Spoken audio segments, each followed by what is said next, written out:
There we go. Cool. So what's going on, dude? Not much, man. Well, no, I mean I'm always busy, but Yeah. things have been crazy. Like last few days have just been nuts. Like on the heaven site. Yeah, it's been, So something actually happened. I know, eh? Yeah. The wheels of history are turning.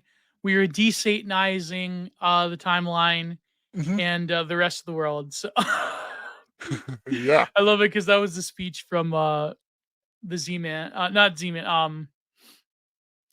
That was a speech from or the guy who funds us all and who controls Oh, the okay. narrative. Yeah, Yeah, yeah, in yeah. the Kremlin. Mhm. Go ahead, Widedog. What did you say? No, yeah, I was just saying, like, this is unironically what they believe when you were like, oh, yeah, they think Trump is still in charge or something. But it's harder and harder to me to like, to kind of tap into the general normie brain, probably just because of work, just everything. I spent less time around them in, Yeah. like, real space. But I will say I did, just meet up with I did like have an interaction with a normie friend of mine who was like the most kind of like blue pilled on things, on like everything Rona. And even he was, I'm trying to phrase this in a way that won't like immediately get kicked off YouTube, but even he was just like, yeah, he was like, when the topic even came up, he was like, oh yeah, that's all bullshit. Like the standard line on things like mandates and stuff. He was like, he was like, yeah, no, that's all. Pretty sure, like, kind of that's, and I knew it would eventually. It was just a matter of like how long it would take, Yeah. for Yeah. like things like mandates and jabs and stuff to become like flip like WMDs did, in Iraq. Eventually, Yeah. yeah. Eventually, the cope would be like the people who brought into it would say that they never fell for it. Yeah, like you already can see this with ironids, like irony leftists, like they've already like Yes, shifted the yes. narrative. Like Yeah, they're like, "Pff, yeah, that's so, yeah, who gets it a lot, Ted on Twitter. Ted? I don't know. Oh, what's his at? Should I follow Ted? Yeah, yeah, yeah. He like viciously goes out. Like I don't know how. I think he had his account nuked a few times, because he goes after because like that like yeah, still Ted. So at also Ted underscore Ted. You probably follow him. I don't know why he never follows me back, but like Underscore. he viciously goes after the irony cells like every single day, um, and he like he goes after like garbage ape and all these people, um like he got nuked though. There was another guy, Sean Moorhead, that Mhm. was like a legit like something awful goon, and he I think he got nuked off the heaven site, thank god, because he was like an absolute psycho. Like he threatened some kid during gamergate, like visibly like fed posting against some kid. Anyways, the Yeah, point. fun. Yeah, yeah. Like that's the thing. Like all these people, they like to pretend like through cool detachment, through like Gen X cool detachment, that they're not like actual. Like just they basically craft the narrative. Um, they're essentially weaponized for like the DNC, for the Democrats to like just shift the narrative like really quickly, but they do it in a way that like makes it so there's ambiguity, but also like this is the cool opinion to have now.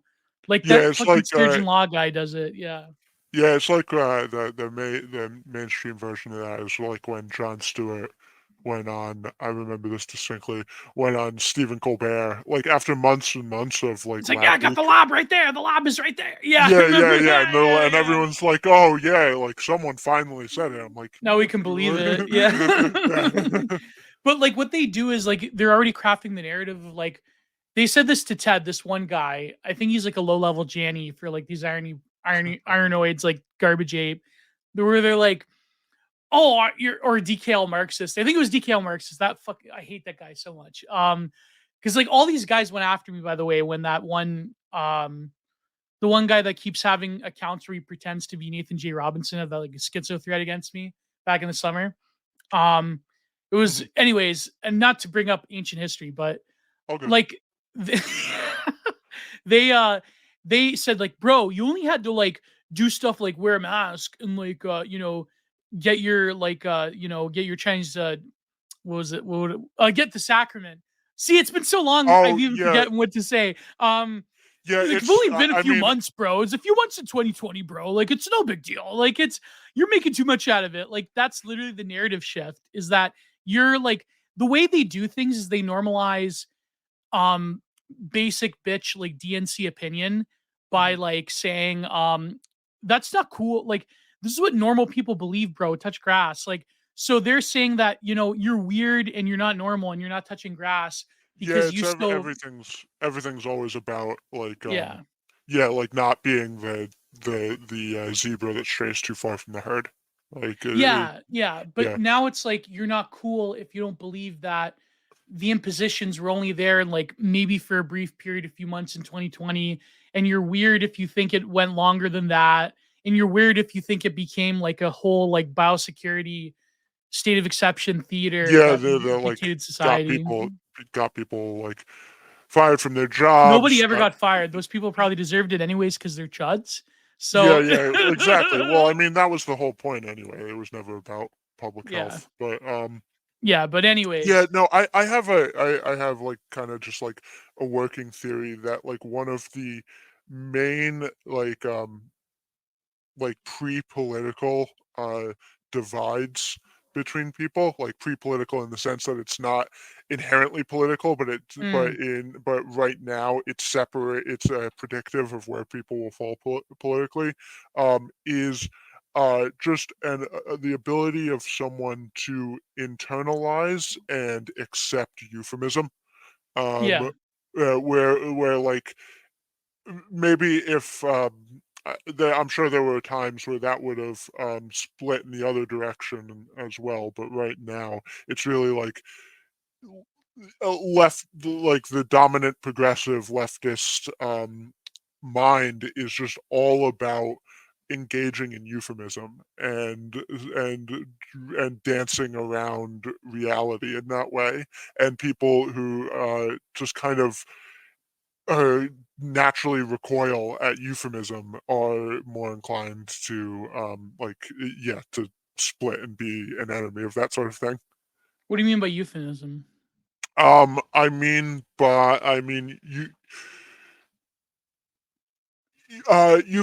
saying something without saying it, saying Oh, yeah. Like saying the quiet part out loud or saying, yeah. yeah, or yeah, teens. Yeah, it's just like you see it everywhere.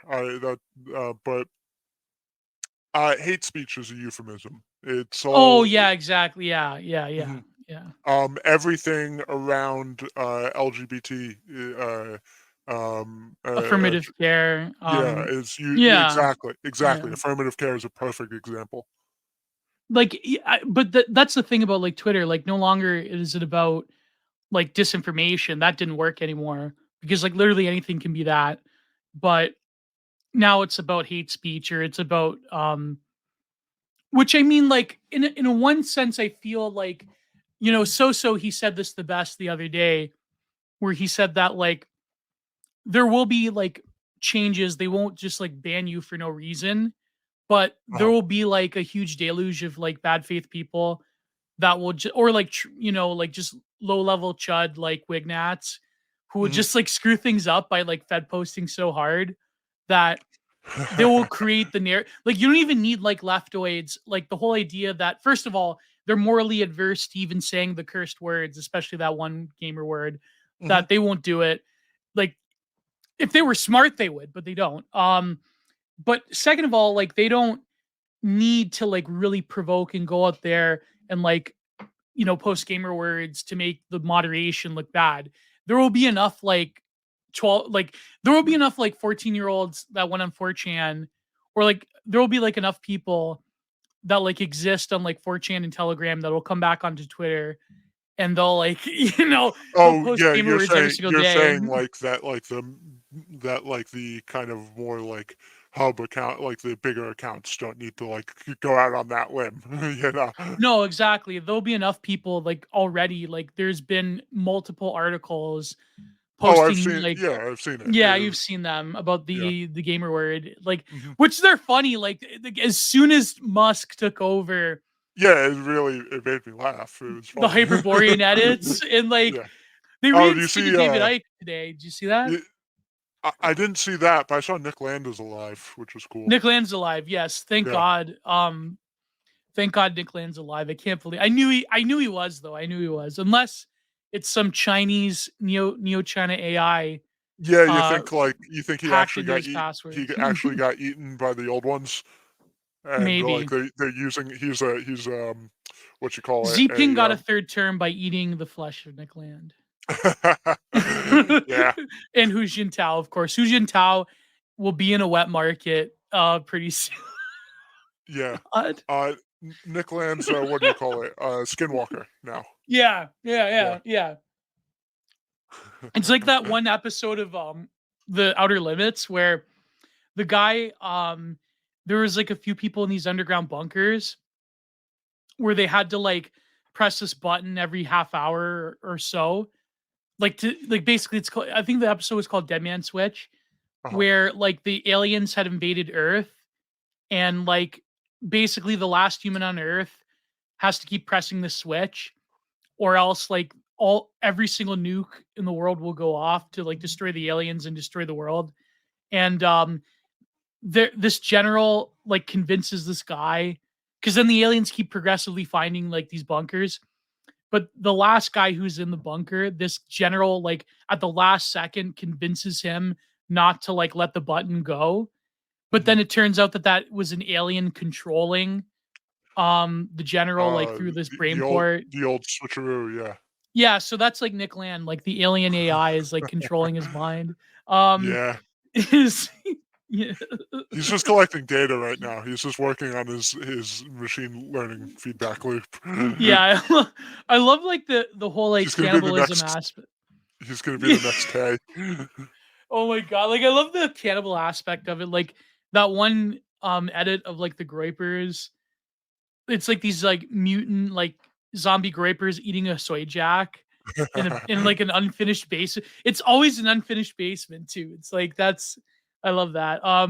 Why are we talking about this? This is not good I don't know. content. Yeah, I don't know, we man.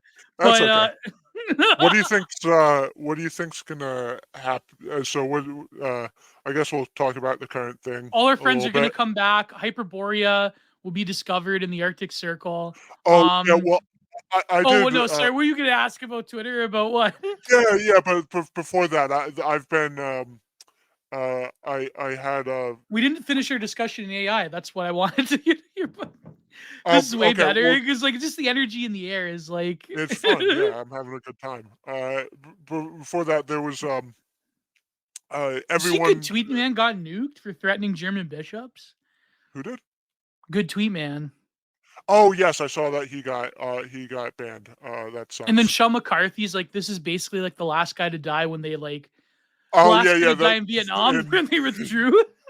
yeah, it was like dying like in Berlin and at the end of the war. Yeah, Yeah.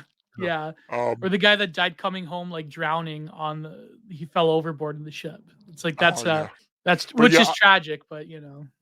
I just like the format. Everyone's like, oh, we can finally say it. You know, like everyone's finally saying like the obviously true things that you haven't been Yeah. able to say. But then I'll see people like unironically slip in like flat Earth into theirs, which I think is funny. Yeah. Yeah. Yeah. Um, There's still like people in Canada, there's still like doctors that try to like feign their relevance by like demanding that there still be mandates and like it's really pathetic. Like these yeah, people just what's it like yeah. up there? Because I'm still like still like on edge like where I am. I won't say where exactly, but Hmm. somewhere in the United States, where I'm still on edge. Presumably That a northern state. where like yeah, I'm a No, cold no, weather creature. California probably, right? I will neither confirm or deny. Just figure, okay, you have a tech job, you have an illustrator job, so Yeah, let's no, but see. I fled that. I'm a fucking work from home idiot now. Okay, that's good. Yeah, That's so good. I'm Yeah, not not in to a hub. dox you. Yeah, it's all Because good. you said like your blue pill friend, but like you probably like exist in an industry filled with blue pillars, like Oh yeah, extreme yeah, yeah. blue pillars. It's there's literally almost nobody. And as far as blue pilled, yeah, it's like it's everybody. I have like one or two very close friends who are like on their journey, you know. Normie con status.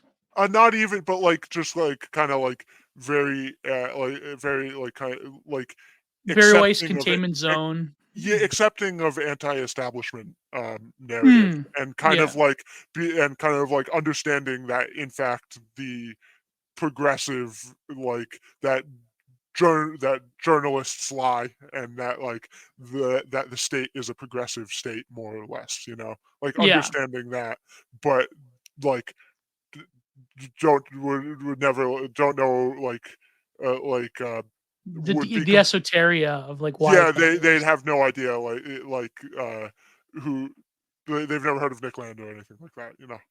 No, of course, but I mean, Yeah, like even just to like the problem I or think even the like term "the cathedral," they'd be like, what do you yeah, mean?" You know?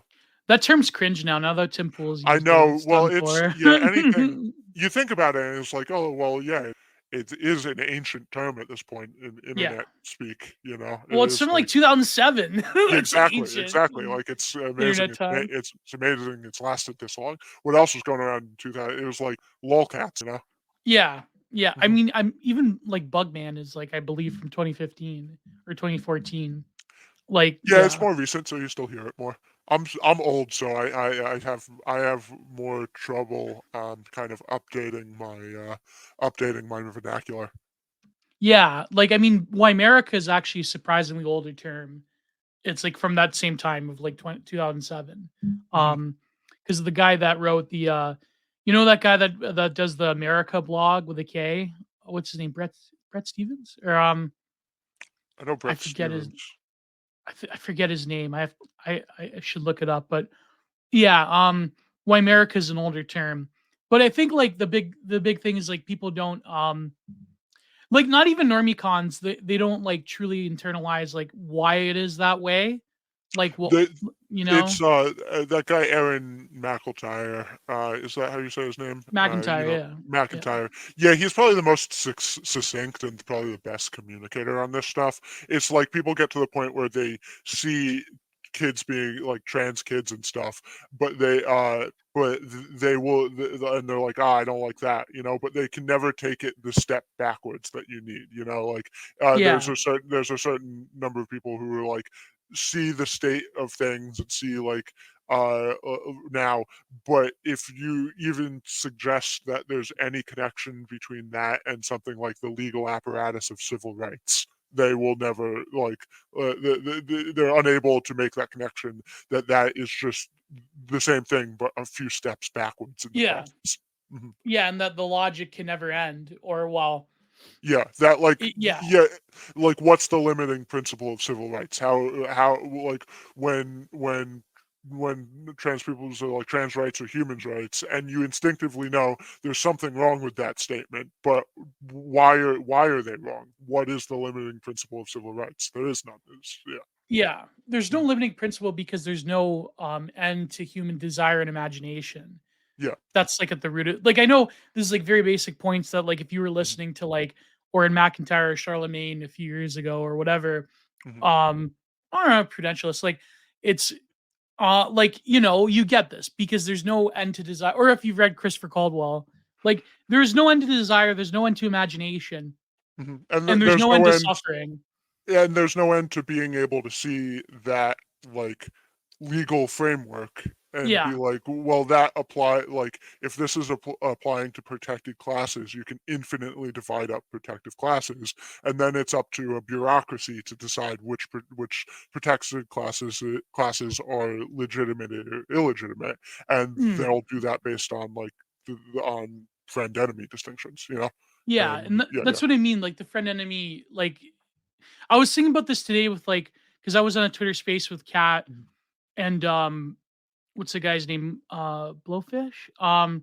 He like we were talking about like Good Tweet Man getting nuked, and like there's a bunch of people that like track your alt accounts. Like there's like Antifa, like these people are basically just funded, right? They're funded by like SPLC and by Yeah. the ADL, and like they're like people that like devote like their lives to doxing the fascists and like tracking us and whatever.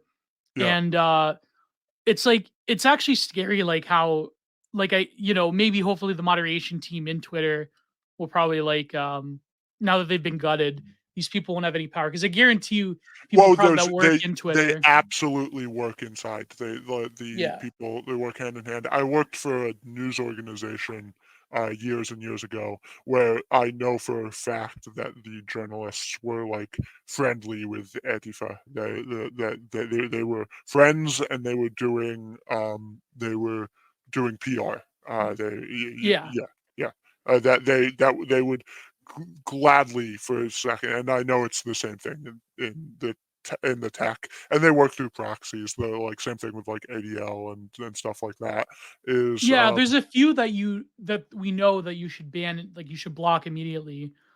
it's also like they shouldn't in a healthy society they shouldn't have the time for this. You You know know, exactly. like Yeah.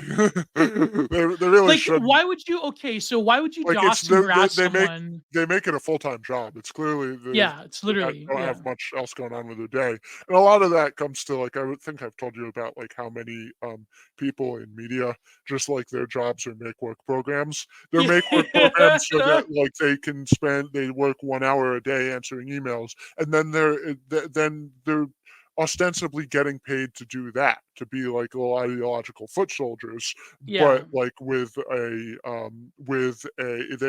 like $70,000 to 70 to $90,000 a year salary. You know. Some of them not even that. Some of them do live on like borderline poverty, like in inner kitty squats and like but yeah, the journalists yeah, Yeah, yeah, your like the journalists. TikToks that called healing posts, those TikToks of like Mhm, like I'm a product manager for a media company and exactly. it's like and this is what I do and like I went to this tchotchke and it's like I went to my then I hooked up with my boyfriend and we went together to this like place in New York. It's like man, a lot of them got to be a marketing tool or a psyop though. I truly believe this. Like No, there are people. It's it's real. So I would but just it's like finish. spiritual death though to live that like now they have the stay-at-home You girlfriend have to TikTok. have a spirit to for your spirit to die.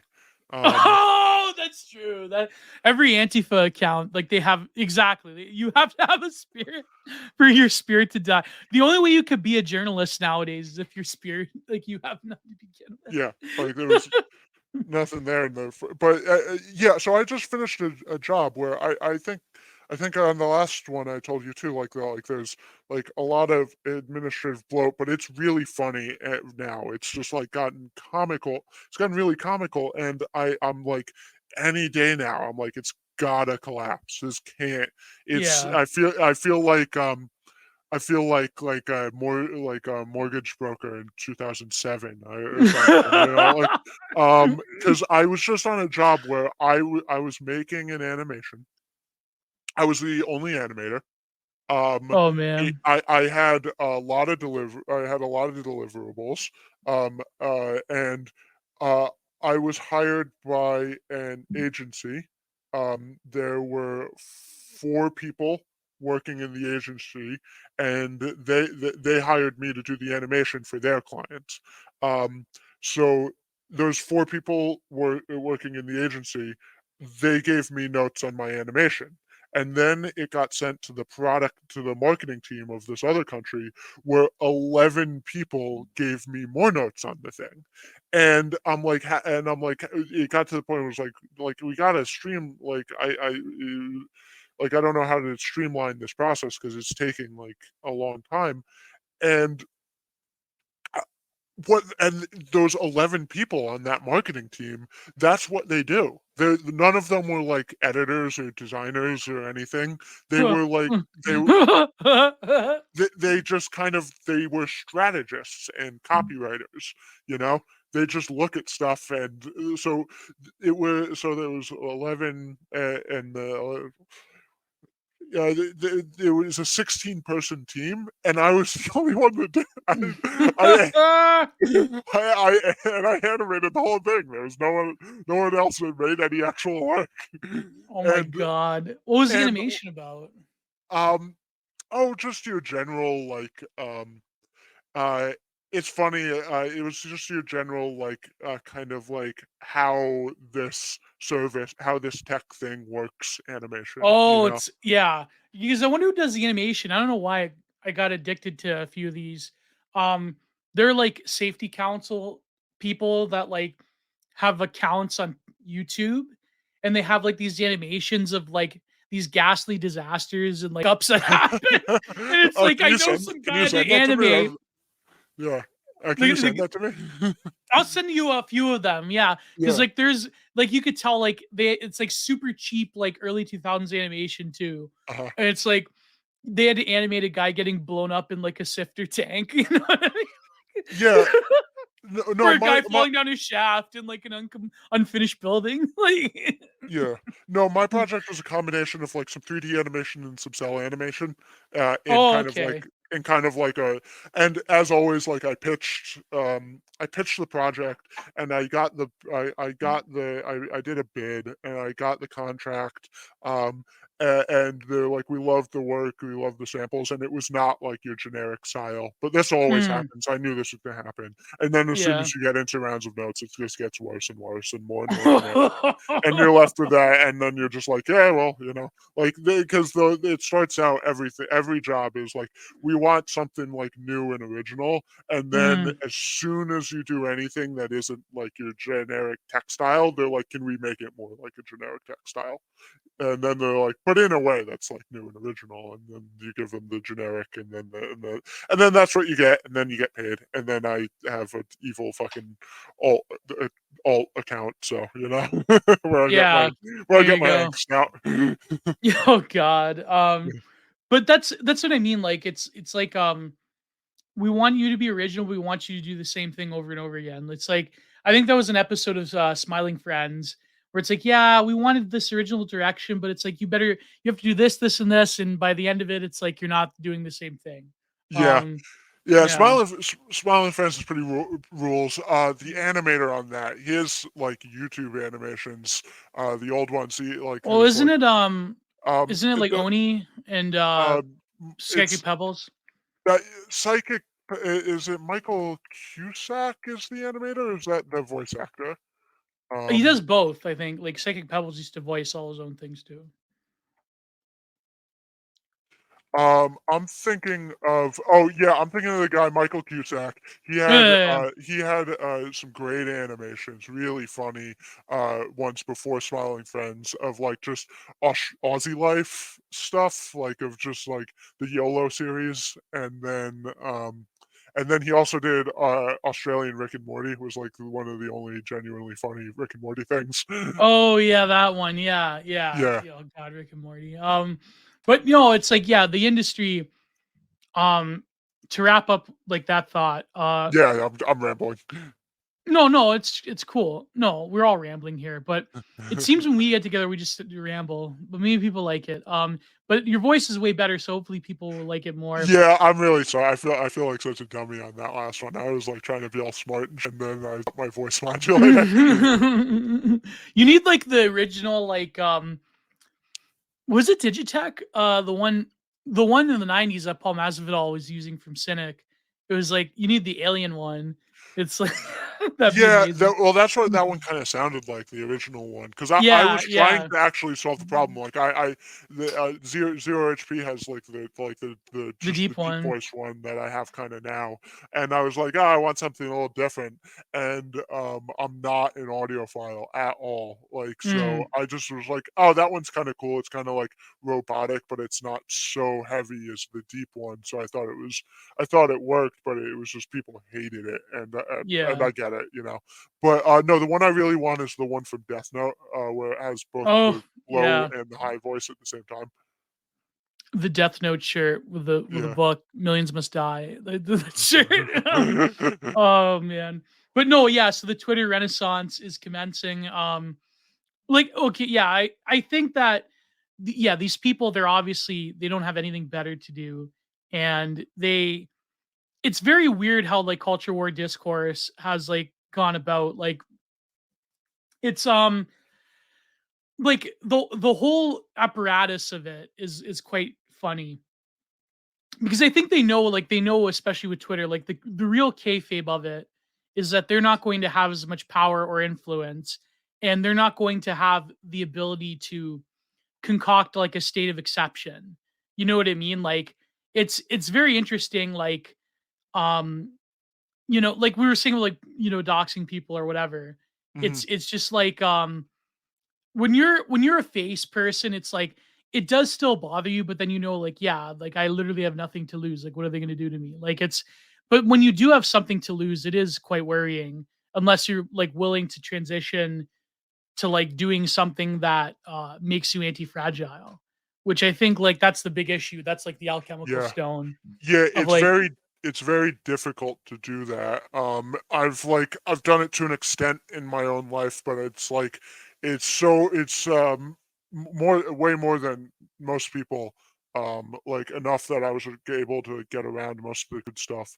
But mm, uh but to be truly independent from like people being able to like really be life yeah. takes a ton of work, and I think the best thing that could possibly come like uh like just gaming out the Twitter scenario is the way I could see like an actual like kind of preference cascade happening is not just the censorship but being released, which would be sweet. Also not a total guarantee because um Elon is like um he, I think he like has made his intentions pretty clear, which is he he reasonably and rightly like just got annoyed with like the completely arbitrary Yeah. censorship of something like the Babylon Bee, and rightly sees the hypocrisy um of like the one-sidedness of the censorship, and does it and sees like kind of like maybe we shouldn't like maybe if like this company can cut off the voice of the sitting president, like that might be a problem, you know. Yeah. So he sees that, but I don't think I think he does intend to like use Twitter as a way to make money, so he doesn't intend to like at least not initially have it a total free-for-all and people No, on our like and side are nor should he. Like I don't think like yeah, people on I our know side are still gonna get banned, you know. Like yeah, like I mean Optus cucking here, but I don't think like it probably isn't good to have people like just spit out gamer words every second, like in huge walls of text or like threaten people with violence. Like that probably like the moderation like has to stop in terms of like good tweet man getting bad for saying that the German bishop should die or whatever. Like that's yeah. but like when you're actually legitimately threatening violence, like here's the three things I would be happy with Mhm, if like the most moderate like normie con position mhm. that you could think of. Three things.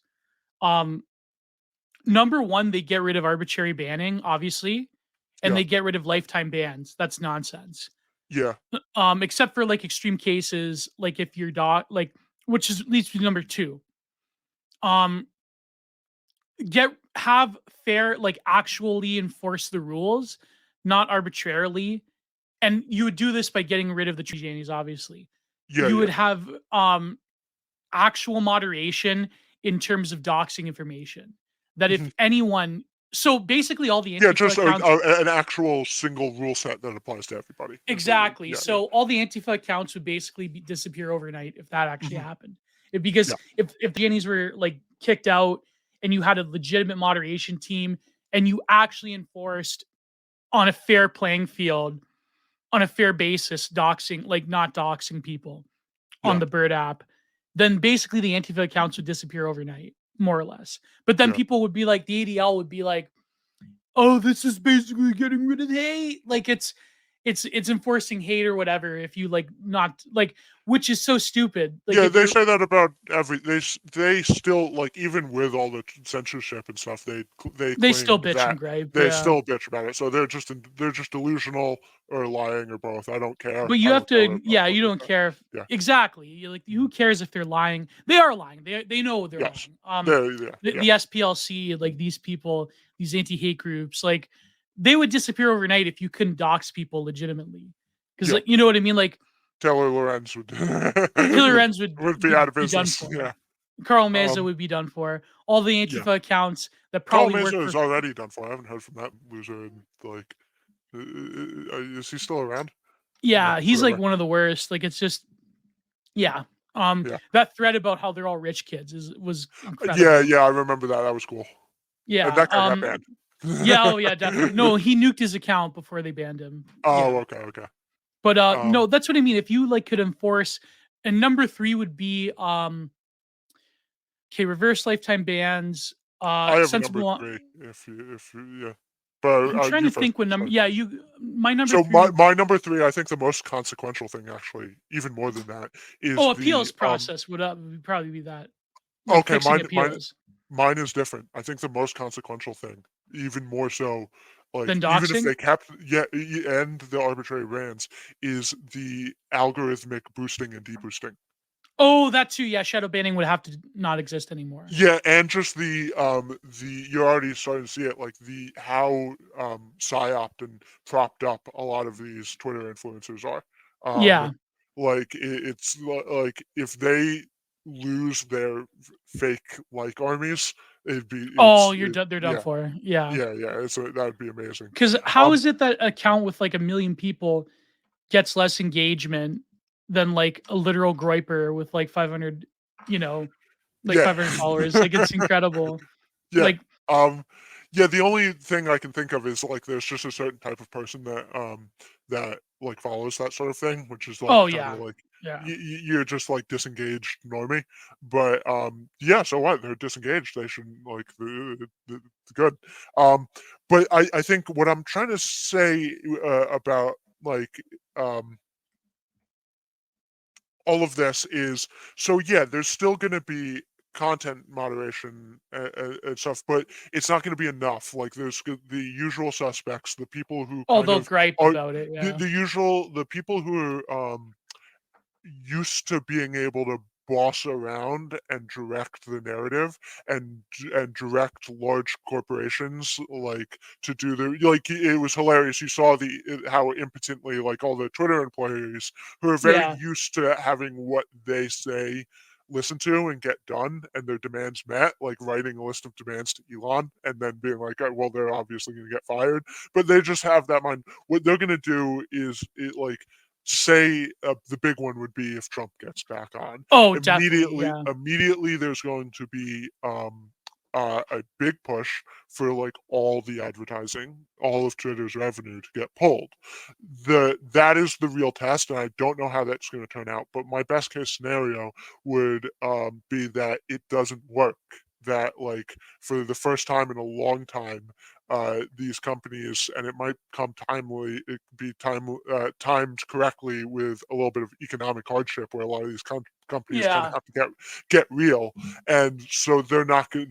So if it doesn't work, and if most companies stay and they can't be bullied into just, like, pulling out of, like, Twitter as a platform, then that might be the beginning of creating a little bit of a little bit of a more anti-fragile ecosystem to, like, set the seeds of, like, set a precedent of Hmm. the bullying not exactly working, and that would be a huge win. But that's what I mean. You would have to reverse the trend of the 2010s, which started with the adpocalypse, Mhm. where like companies are like somehow in some like rich logic responsible for their user base. Like it's so nonsense. It's like not even worth commenting on. Like the whole apocalypse thing, and Yeah, people were like personally blaming PewDiePie for it. It's like it's so stupid. Um, I think it was his fault. Well, it was in No, a I'm way, but like no, I'm joking. I don't. no, but like it's just like personally response. Like yeah, like I think like if Elon could like usher in an age where that model gets reversed, then based world will be within our reach. Because I think like, can you imagine if he reinstates Trump and the first tweet that Trump comes back with is like "I'm back" or something, or Yeah, like he I posts a actually meme. I have a theory that if he does reinstate Trump, Trump's first tweets are going to be super underwhelming. They're going to be Yeah, they kind of will. They'll be. he's going to be just like, truth socials, great, and everyone's going to be like, no one Yeah, cares. it'll be Like, something stupid, but like it will. The symbolically though, his first tweet will hit 2 million likes, in my opinion. yes, Yeah, yeah. yeah, You better no, not fuck it up. yeah, maybe more, maybe more. They'll, yeah, it'll be like there's a rumor that he's coming back on Monday, but I don't know. That's not true. I don't think it's true. Well, it depends on if like Elon had the thing with this disinformation counts, not disinformation, but so content moderation council with Yeah, opposing viewpoints, and I'm like, that's not gonna, unless he's really shrewd, that's not gonna work because the people on the left, their they're not viewpoint going to show up. is that this conversation shouldn't be happening in the first place. We're not gonna listen to you Exactly. our way or the highway, so there is no negotiation with it. It's like what we deal with at scale all the time, like in a microcosm. Like there is no negotiation. It's a fundamental difference of like black and white, Hmm. and there's no middle ground to them because they've made it that way. So yeah, it's like either he's already realized it won't work, or that he's gonna be real shrewd and be like, okay, I'm gonna like it's going to be a diverse range of opinions from within my own Overton window. Like I Yeah, get it'll to be like decide the from Overton Candace window Owens to now. Ben Shapiro. Like Yeah, that'll yeah. be. Yeah, or like worse, he'll like drag Sam Harris in there, and he'll be like, "I don't think we should reinstate Trump," and they're like, "All right, you're outvoted," like Let's vote. Let's have hands up who wants yeah, Trump back, and then sweet, hands up who doesn't want Trump back. And it's like there you go. yeah. No, but I think like yeah, it would And be then he's very like, "I got two interesting. votes," and he raises both hands. Yeah, yeah, he'll do something like, but because he knows, I think that controversy sells as well. So like if Trump comes back, it would be like it would be a truly monumental thing where like you'd feel history turning. Like people think I like the past few days I've been creating sort of like a poetics around like base world within our reach, like the because the bird, the heaven site really is sort of like the vector of discourse. It really is Oh yeah, where, like people like, what about Facebook? More people are on Facebook in the world than anywhere Facebook. else. When's the last time a meme started on Facebook? When's the last time like something started on No. Facebook and leaked into the vernacular? It doesn't Yeah. happen. Or It even like a political thing. Like it's just like no, Yeah, Twitter. there are 2 places those things come from. They come from, Twitter and 4chan. Yeah. They, I should give Reddit some credit in terms of, like, so you had, like, Yeah, there's a some things that come you from had Reddit. GameStop and stuff. There's some things pop up there, but in general, it's Twitter and 4chan. Twitter representing, like, like, the blue check mafia, like, your journalists and stuff, but also just like your like groypers on their 7th account, just like hanging in there, fighting the good Yeah. fight. And then like, and then like 4chan as like the kind of true last like stronghold of the old internet. Yeah. And it's not even that anymore. It's gone No, downhill it's so much. Like yeah, it's it takes like 10 minutes to post everything. You gotta go through so many fucking captures. yeah, and like it's Yeah. just even the user base has been decimated. But like that's yeah, but that's besides the point. Like 4chan will Mhm. always be there. Like it'll always like Chan culture, I think like I was just like looking at it, like I was talking about this to Kino Corner about like when you think of like 2016, you think of like the actual creativity and like how it unleashed all these different Mhm. people to have like more of a subversive sort of or creative expression, like people like Mike Ma and Paul Town and Yeah. other ones. Like I don't really, and then you think of like all the great posters, but it's like we literally posted our way to here to like because the 2010s under Obama was not like this whatsoever. It No. was it was a dead zone in many ways, and it was very, especially around 2013, it was like incredibly demoralizing to be online as a right winger and to like just see like them taking W after W. And it was sort of like people thought history was going in that certain direction. And now Mhm. that we've had like so much upheavals in the way people live and the way people express information and ideas and so forth, it's like it is quite, I wouldn't want to say like too hopeful, but I think that, well, I mean, who knows if It's a certain hopeful in power wins in a year or two. Oh no, yeah. no, they win in the It's East. hopeful We'll in see the what fact that happens. you can that, like, a that, like, a better, victory condition is imaginable. It's not, like, Yeah. yeah, it's not, like, unimaginable, you know? Well, we'll see. Um, Like even in a few weeks from now, like with the midterms, they say that like yes, yeah, we will see. yeah. I don't know. Well, I don't think. I mean, hopefully, but like I don't think this like red wave thing is gonna like, maybe it might approach the level of like what happened in like I would say what was the year 95 where like Newt I Gingrich. oh, yeah, no, it won't be that big. No. I don't it won't be, there'll be, some it's fun, like, Twitter's purchase comes right in time for, like, um, uh, if the deal didn't go through, it would have been, like The sort of the conspiracism that's on the like the left wing is all is like as insane as we like to like make fun of it. They do like generally believe this stuff. Mhm. It's incredible, and it is like, we have to realize like why conspiracy theory is so popular nowadays more than ever.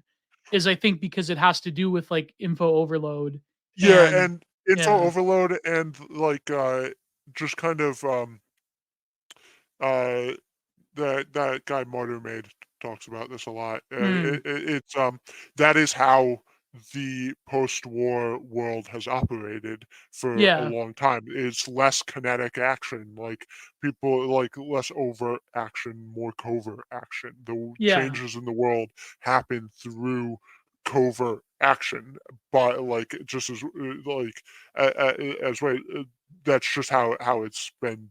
That's how it's been done, you know. mm, So every now and then you catch one, you know. Like, so yeah, people like look for them everywhere, and most places they're not, but every now and then like you do catch one, you know. Like and it's yeah, it's funny. It's just like some of the things they call conspiracy theories, just like the World Economic, like quoting the World Economic Forum directly will get you called a conspiracy theorist. yeah, um uh But yeah, that's my hope for the direction Twitter will go, is it'll be like a good like uh um Elon Muskler will like create like will just because he needs to, he paid $50 billion for the thing. He needs to turn a Elon profit. Muskler, Y- Muskler, Yeah, and Uberglumpen he Musk, yeah. yeah, and he like he needs he paid $50 billion for the thing.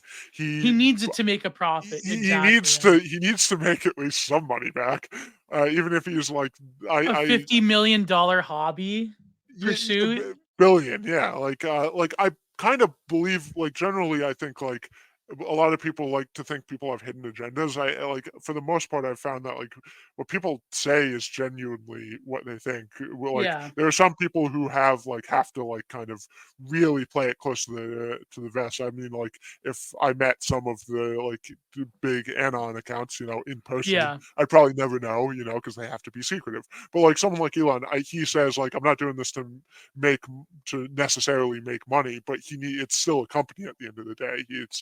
He needs to make money, and in order to do that, he needs to have either a ad model that works or figure out some other model and make money like through, I guess, direct sales. I don't know how that would work, or like selling data or whatever. But any of that he to do any of that, he needs to create an economic model that is resistant to canceling, to yeah. cancel culture. Like He that is probably has his something in mind, but He's gotta, or if otherwise he's just gonna have to wing it. But seems like someone who doesn't do that. So yeah, we'll see what he has in mind.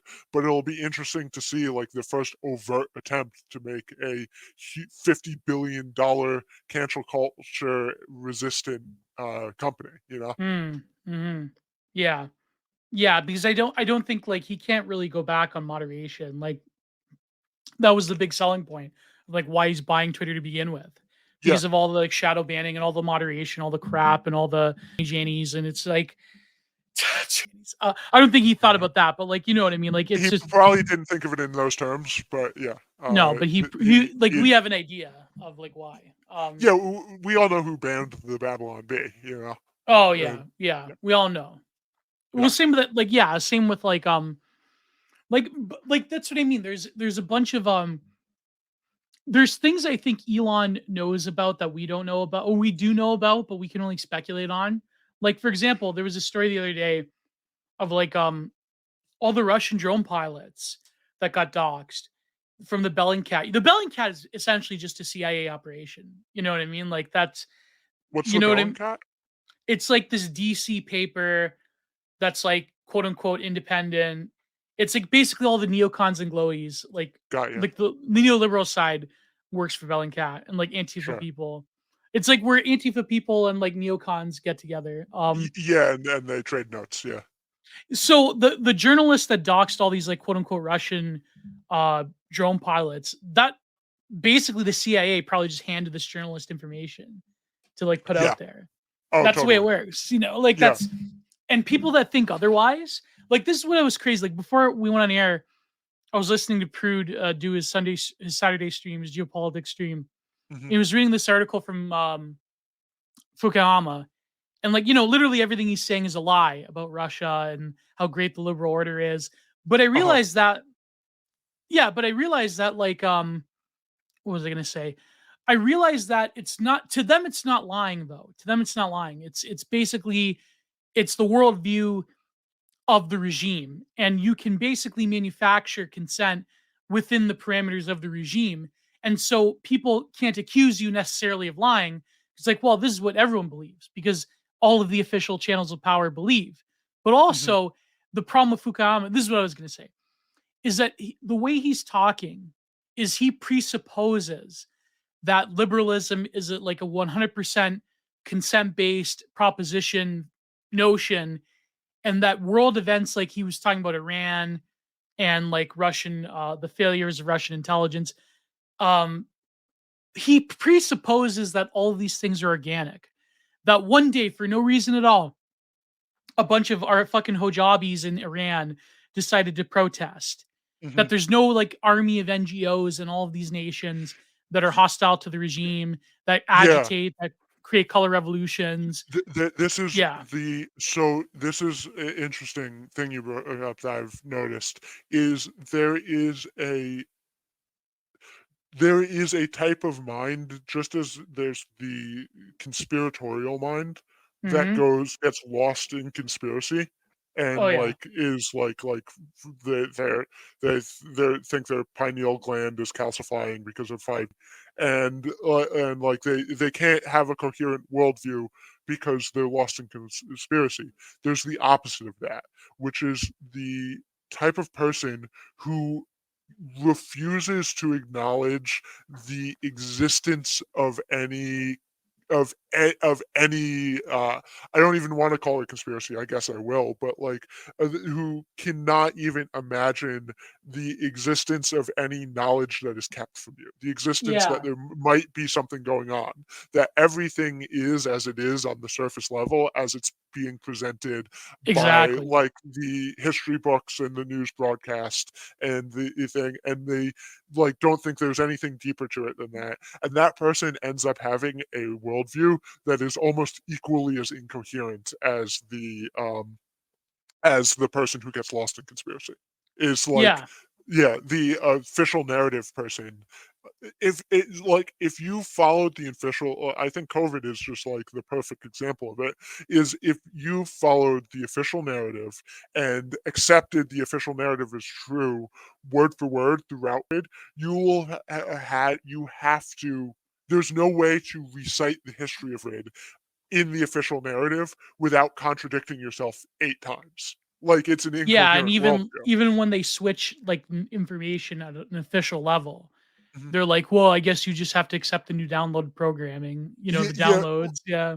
I would like that guy who was like, "There's no lockdowns." I would like to hear, or someone like that who's just like very has that um conspiracy mind where they can't imagine that there was any like behind the scenes decisions on anything. Like, I'd like to hear what their I'd like to hear how they would write a history of COVID from Mm, 2019 to the present day. You know, yeah. like, because like, what is your timeline of events? Exactly. Because I can give you a timeline of events of like because my timeline of events I would give is like, here's what I'm almost positive actually happened and what we now know actually happened. And here's how that influenced the official narrative and how the reaction to the official narrative influenced the next decisions. Like, Mm, it was a really media phenomenon. So like when like when Fukuyama says like the Iranian like takes at face value that like every revolution or like the Iranian Revolution or the 2014 Ukrainian Revolution is completely organic and not like a reflection of more covert geopolitical action. It's equally as incoherent. yeah, exactly.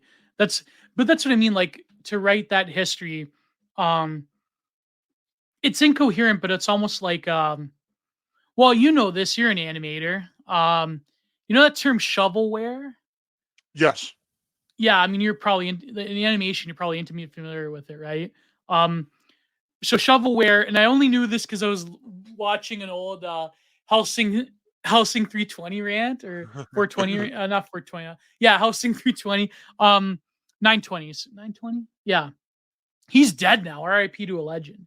Oh, Um, yeah. yeah, uh, but he was talking about like shovelware, like he was doing his rant on the console wars. It was like about PC gaming, but basically the programming that like most people that we would consider normies or whatever, it's sort of like the assumption of you know in using like a technical term, liberalism relies on ideological shovelware in the sense of like you can basically repeat any given parameter based Uh-huh. on a confined set of principles that Yeah. are there for so it's sort of like yeah so That's why the memes are so long.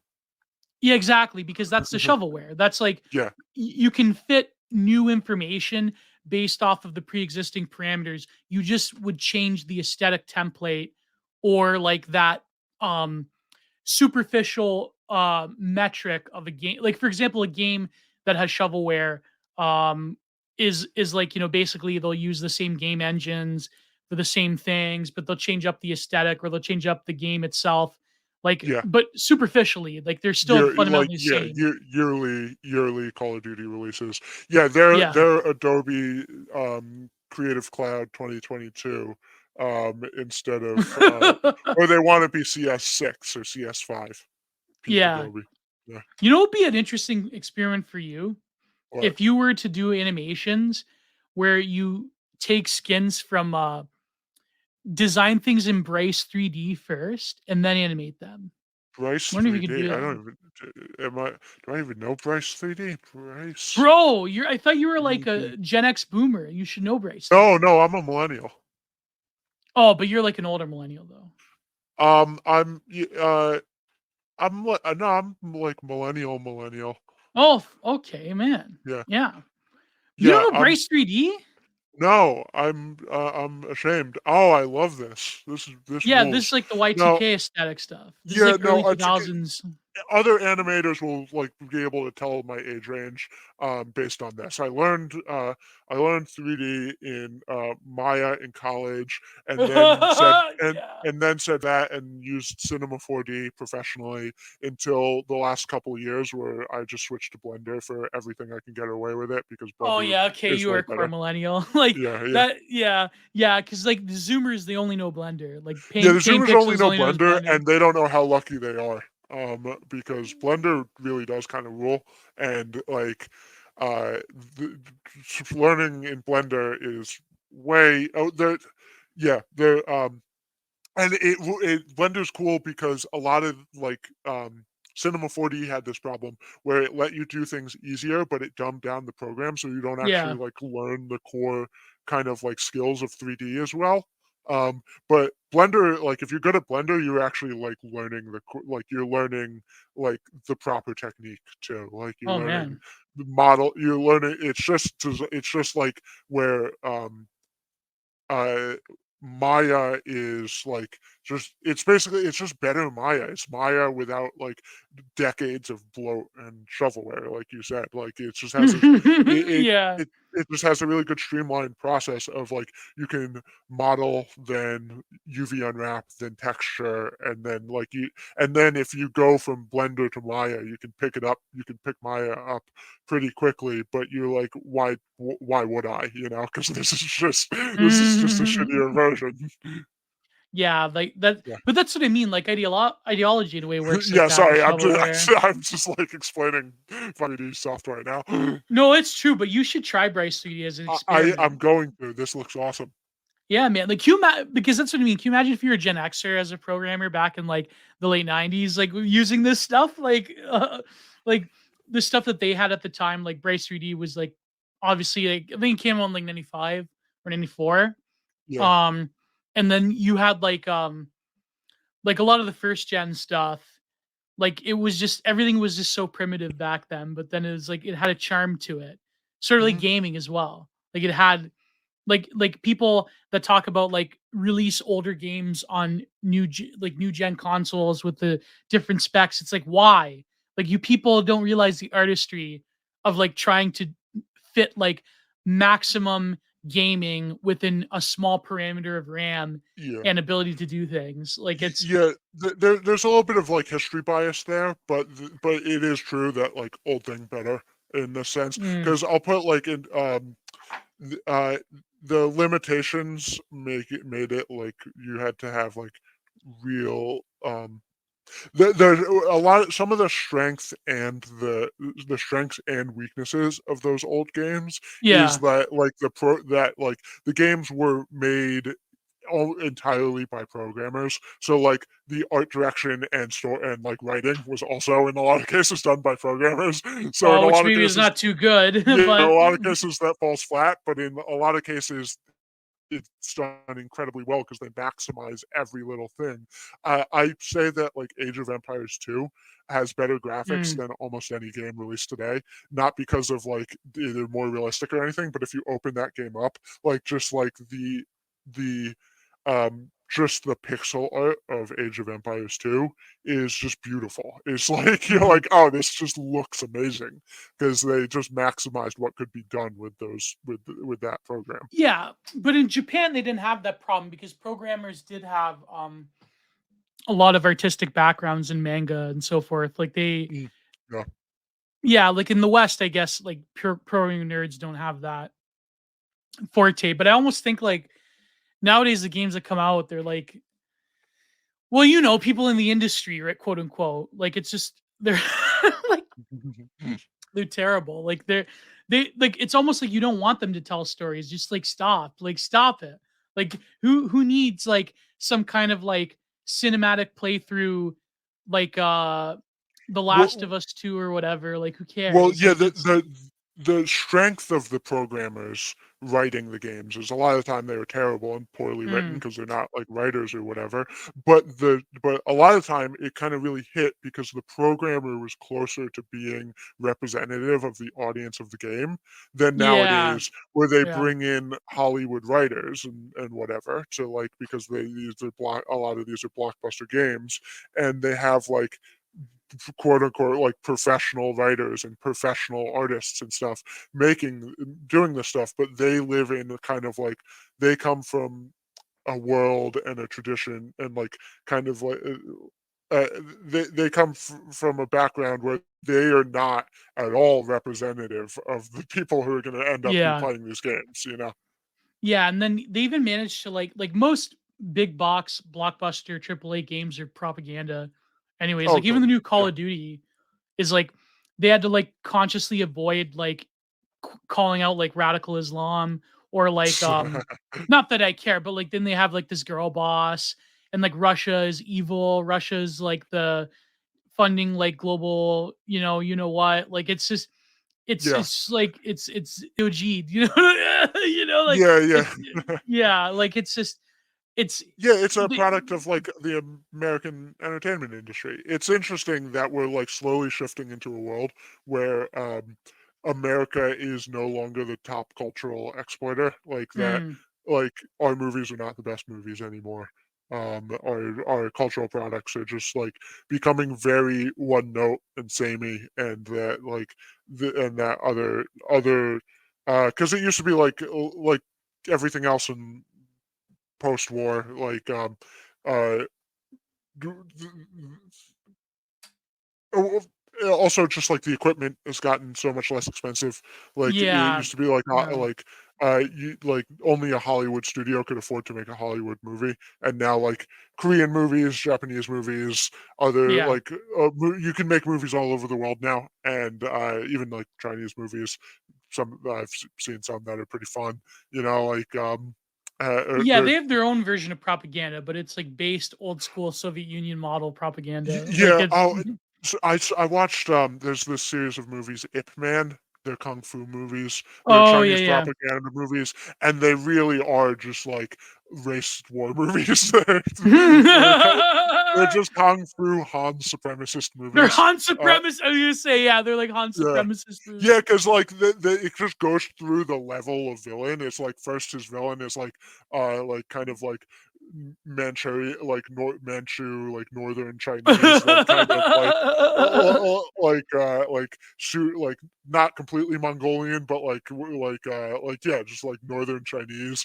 And like the Han has to prove the main the Han martial arts is better, and then it goes from that to the Japanese, all in one movie. Like the Japanese, and he has to like the Han has to prove he's better than the Japanese, and then in the sequel it's the British. So it's yeah, it's just It's like kind of like in Chinese. real life, you Chinese, know. yeah, Chinese race war movies, but also with pretty fun choreography and martial Oh arts. my god. Yeah, No, but that's what I mean. Like video games are going through the same period as like Hollywood, where like glow in the darks have been involved in Hollywood since like the beginning.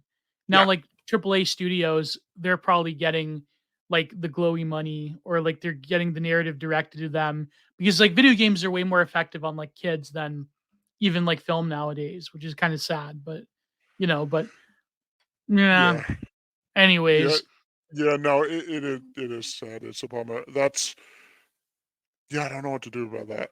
but I don't know, It's like people say video game is like an art form, which I mean I debate.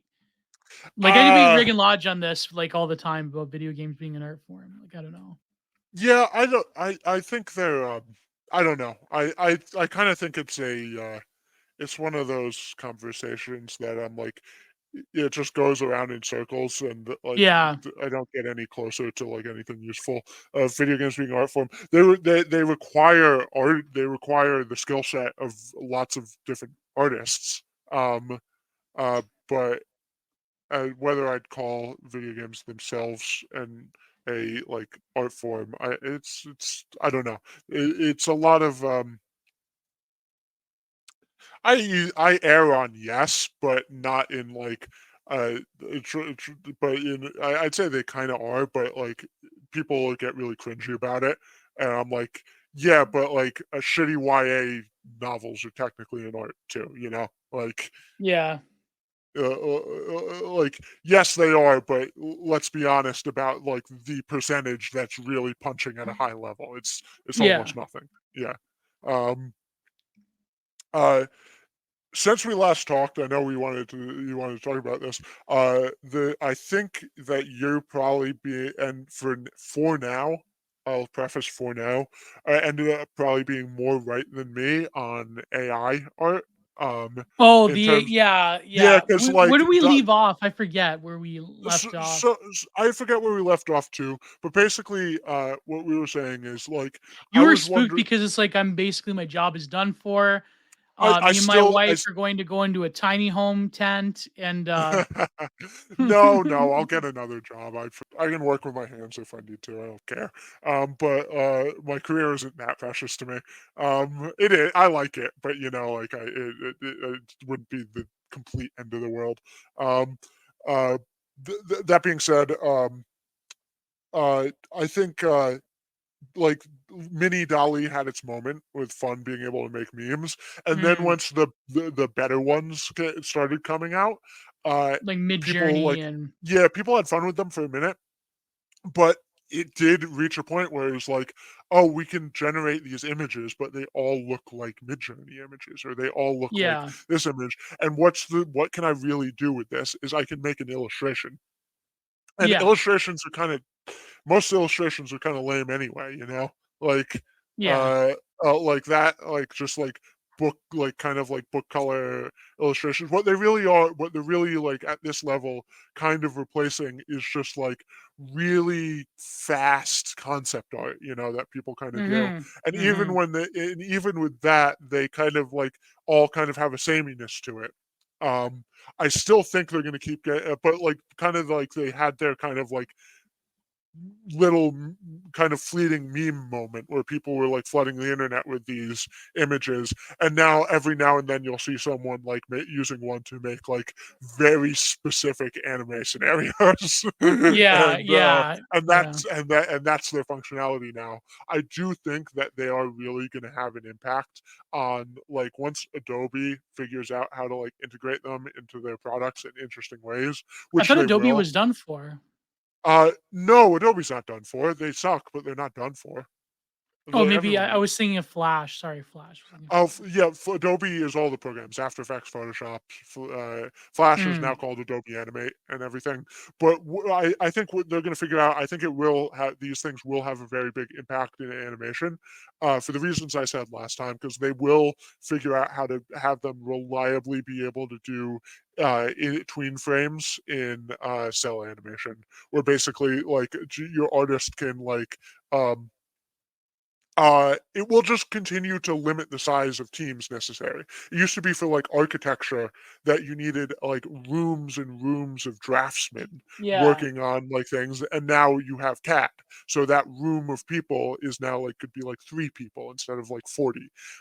This will do the same thing with the animation pipeline, where you needed like your keyframe artist and then a bunch of people drawing the in between framing or doing cleanup. Like you have your like master animator like doing like the sketches of the animation, and then like your juniors like going in and doing the clean lines over top of it to like finish and Mhm. color it in.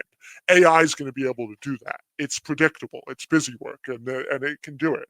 It will That's be what I able to mean. do If it. you could like take a existing like animation that you've done, like take a character and like mocap him Yeah, and it's then gonna. like program it to do the fill in busy I'm work gonna of be like able to draw anything from a stick figure to like a beautiful detailed unicorn and give it to one of these AIs, and it'll make a perfect walk cycle for it. You know what I mean? yeah, that's what I It'll mean. like Yeah. it'll like immediately be able to like use like machine learning to It'll like take a look. stock of already existing mocap of like a Yeah, horse or whatever. it'll look at mocap. It'll create a rig. It'll like superimpose a rig on whatever I did, and then it'll make a walk cycle. Uh, it will be able to do that. It'll be able to in 3D. It will be able to like everything that it's doing in 2D images now, it'll be able to do with 3D models. It'll be able to refine Yeah. 3D models, UV unwrap 3D models, which is great for like productivity because all these things are a pain in the ass to do. But it's not great if you care about like having an industry, because it's going to put like Yeah. everyone out of work. No, but I don't think it could truly capture the subtleties of like walking It or won't, like but just as three people like are like, why does nobody make 2D movies anymore?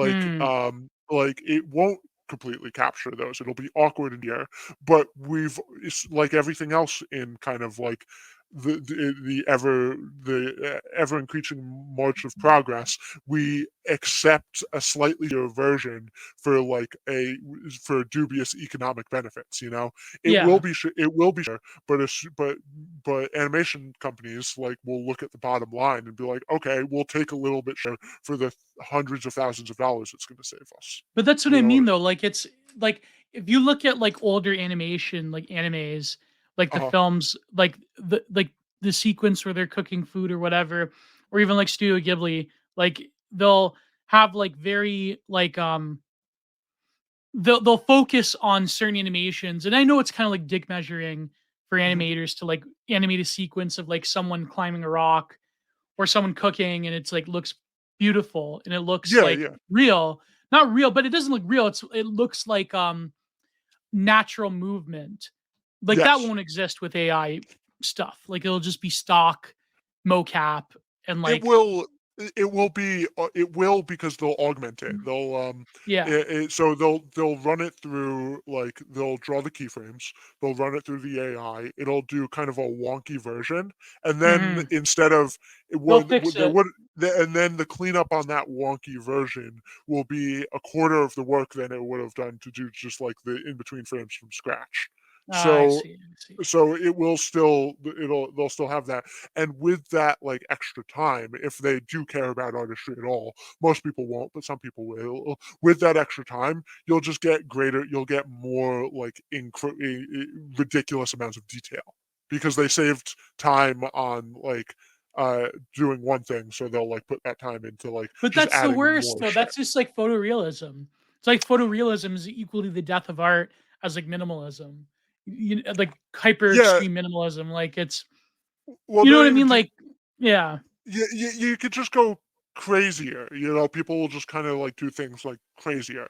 It's It's like like video games. They don't care about the artistry of it. They care about let's have the high definition, the mhm, perfect look at the graphics. Like that guy, like the guy the cringe back when cringe comps were a thing. yeah, The kid was like the guy was like drooling. The kid was drooling over us the new Fallout game, which I believe that game turned out to be a steaming pile. The newest Fallout or the Fallout 76. Yeah. I think it was that one. Yeah. Oh, they brought back this character. Look at the graphics. It's like this autistic kid like creaming himself over graphics. Oh, Like, poor guy. you I know what I felt mean? bad when Like, I see him. Yeah. no, but like that's what I mean. Like, people care about like the like it seems like nerd culture in general trends towards hyper like I hate this term because I hate the guy who invented it or he didn't invent it because Grifty Man invents nothing. Paul Scholes invents nothing. Okay, listen, Paul Scholes is four things. Paul Yeah. Scholes is a grifter. Paul Uh-huh. Scholes is a plagiarist. Paul Scholes is a. No, I'm not gonna do. Even on Patreon, I'm worried about saying F slurs, but like, Yeah, no, I just paid Patreon bans people. But yeah, yeah. I yeah, mean, if you do like IRL stuff, they'll ban you quick. But like, yeah, yeah, yeah. no, But I yeah, mean, I I'm think no, I but think you're no, safe. you know where I'm referencing. Do you know that video I'm referencing? No, I don't. Sorry. Coach Red A Pill. lot. The references go over my head. I'm sorry. Which No, video is it? Coach Red Pill had this video. You could still find an archive of it when he had his original channel before the Ukrainian government, uh, like pulled his passwords. Where Gonzalo, Coach Red Pill, had this video about Andy Worski, where he's like Andy Worski's four things. It's funny though. It's hilarious though. It's like when they had a huge beef when they like after the Knoxville thing. Anyways, this is deep lore. But people who get the joke, they'll get like Paul Scholes is four things. Yeah. Paul Scholes is a liar. So like Andy Worski's a liar. Andy Yeah. Worski's a coward. Andy Worski's an F slur, and Andy Worski is a piece of shit. Like that was the four things. But it was a great video. And anyways, so Paul Scholes is four things. Paul Scholes is a grifter. Paul Mhm. Scholes is a plagiarist. Paul Scholes is and no, he actually is a plagiarist. He had an article pulled from Substack because he like verbatim ripped off another writer on Substack. It's true. You can look this up. So no, but anyways, Oh, I believe you. I didn't know Substack did that. Oh, that's who. Yeah, I didn't know. I didn't know Substack had like plagiarism, like The only things like you can moderation. literally like you can do a lot of things on Substack. You could like borderline threaten people. You Yeah, they're could one of like the best. They're one of the there best yeah. platforms. They have But some of the blandest graphic design ever. But oh yeah, it's basically like old WordPress. yeah, But you can't plagiarize. That's which I think is good. That's I think if that's you're honorable. Yeah, that's honorable. Yeah, like yeah. that they'll clip you for plagiarizing if you're not citing something. I swear to God, I swear on my life that I that I didn't that I didn't uh intentionally, or I didn't plagiarize Covfefe Anon. I was Oh. when with with the JJ the Jackoff plane Yeah, comments. yeah, no, Yeah, no, yeah, no, yeah. on my fucking life, I was literally that day. I was literally just watching JJ like just reply guy the New York Times and You know what I love when he came or back whatever. on his Oh, account? Oh, it's something to do with trains now. yeah, it's trains now, but I love how he came out. It was like John Fetterman #1 fan account. Like it was so like the picture he used and everything. Like I don't know why I just find John Fetterman hilarious. Like it's the fact that Oh, like because JJ. he's outlandish. Yeah. Yeah, yeah. I hope he wins because like Dr. Oz is like a grifter and like nobody likes him. And like, yeah, okay, he's a Republican or whatever, but like it's it Yeah, is you got so Fetterman's insane. Fetterman's brain dead. Like there's something wrong with him. legitimately. So also Herschel Walker is legitimately insane. Like I know he's like a Republican, like ostensibly, like, but I don't fire Republicans. Kiss my ass too. Like but like he Yeah, the Republican Party is just as evil, but for the, like not for reasons like leftoids thing. They're evil because they're like controlled opposition. Like yeah, there's and they're so just. much rot in the Republican Party. It's incredible. Like it's But anyway, yeah, Herschel Walker is claims to have dissociative identity disorder. oh my And god, what? I yeah, didn't no, know you didn't about know this. this. Herschel I Walker thought he was claims just to hear. stupid. Like it No, he was had a. So Herschel Walker had a book before he wrote a. He didn't write it. He had ghostwriters write his autobiography before he had any ideas of like getting into politics. And in his autobiography he talks about hearing he talks about like the first chapter is him like a guy being late on like buying a car for him from him or Mhm. something, and like just like doing the deal late, and him like hearing voices in his head like about urging him to kill the guy, and like driving to go murder him, and praying to God that God will speak to him directly to tell him to not murder the guy. Oh, he's like Abraham. Yeah, he so that's in the book he states he like I in the book he writes about how he does because he loses his sense of time often from dissociative from multiple personality, what used to be called multiple personality It's disorder is called now dissociative. dissociative Yeah, personality nowadays. yeah. Yeah. So he claims that he can't be quite sure how many times he's played Russian roulette in his life. That he's What? done it many times, but he doesn't know how many times. And then That's he incredible. recalls a couple times. I know this. I gotta give credit because it's hilarious. Uh, that guy Michael Malice went through the book. He discovered this stuff because like people will pay him to read like politician Yeah. books and kind of review them, and he was like, well, this one was pretty interesting. Like now he's got to get elected. I hope he gets Yeah, so I elected. want both him and Fetterman to win, and Yeah. that still flips the Senate, like for Republicans, but yeah, just in the most entertaining way possible, you know. That was like the one thing that Nightmare Vision said on Night Owls, where he's like, they're like, "Oh, guys, we can't fortify them all, right?" So instead of getting like he's like, instead of getting the two white guys, JD Vance and Blake Masters, like that actually are serious and know what they're doing and probably want Yeah, fascism in America, we're going to yeah. like we can't them all. So we're going to give you the unlikable grifter doctor nobody like everyone hates, and we're gonna give you like the black guy that like who's also a Turk, and we're gonna give you the black guy that hears voices. It has disassociative personality To disorder. speak to God. Yeah, he speaks to God. We're not going to give you like the two like the actual competent like authoritarian white guys that know what they're doing. Yeah. We're going to give you Dr. Oz and Herschel Walker. Yeah. JD Vance will probably win though. Yeah, Vance yeah. Vance will I hope probably win in Masters Ohio. win. Did Joe I Kent hope he win? I don't know. I haven't I thought he was up at the same time as everyone else. I thought it was like a November election. Oh, maybe, yeah. I just might be behind on that one, but yeah, Joe Kent's good too. I hope Masters will win. I think He's I got a think good there's, like, chance. I Yeah. think he's got a very good chance, but Arizona is much tighter than Ohio. Ohio's basically Which a is red state. insane to Yeah, figure Ohio's Arizona's basically tight. a red state now. Man. It was like the classic swing state, but now it's like it's basically like Western Pennsylvania into Ohio. That is like actual MAGA country. Man, that's Yeah. crazy. I could move to Ohio.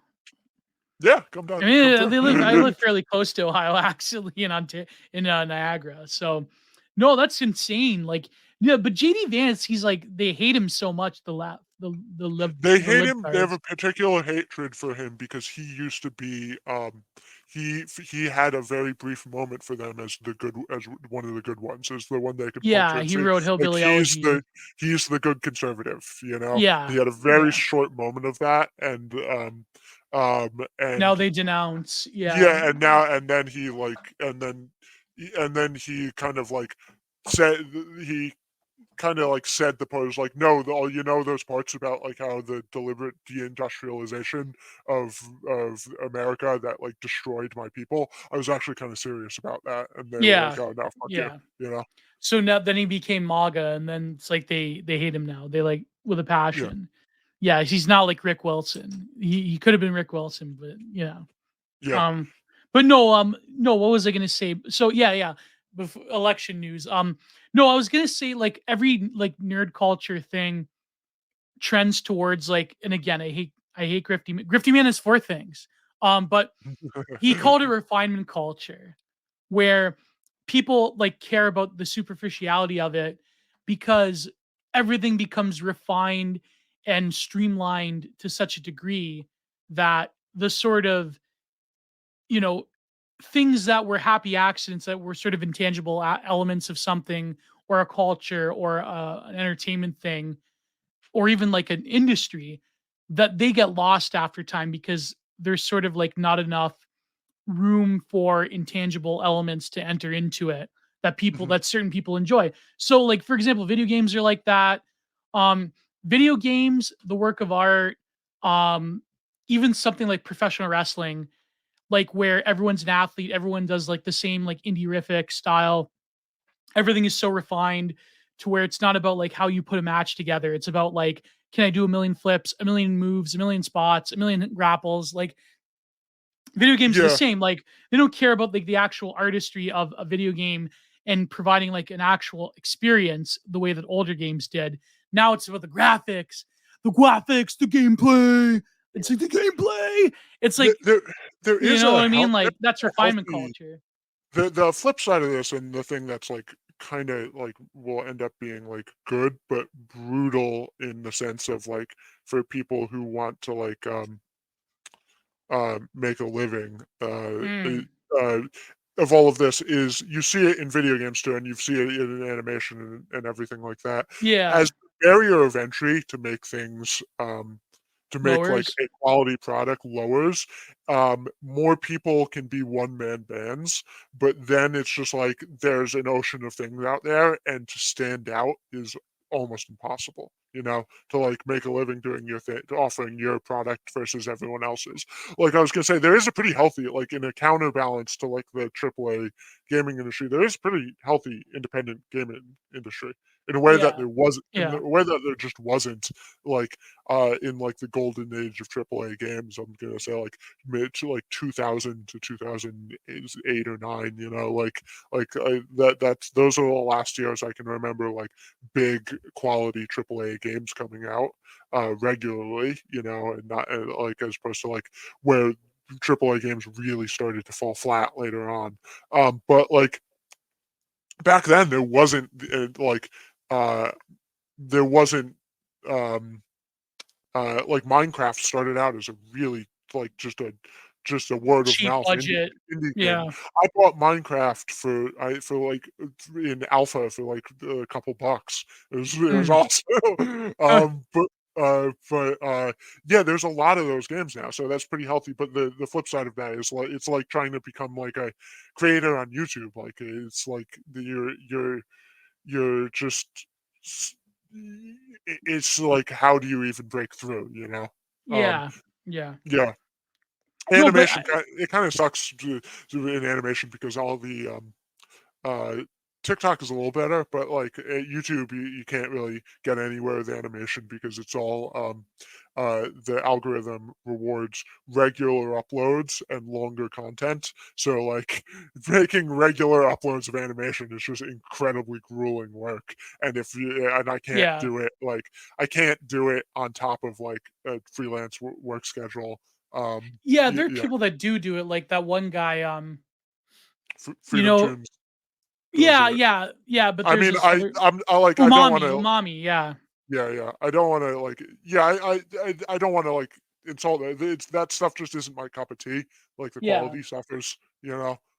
But, like, they're right in the sense that that's how you do it if you wanna get anywhere, you know? Yeah, exactly, like and some of the stuff like Umami is quality, but, like, it's got that, like, grittier lo-fi Mhm. type of, like, feel to it, and it's got a lot of, like, surrealism and absurdity in it, but it's like, if you're a serious animator, then yeah, YouTube basically destroyed their animation sector, like, Yeah. where they all Oh, migrated from, Newgrounds into, like, YouTube, yeah. yeah. Yeah, umami is good.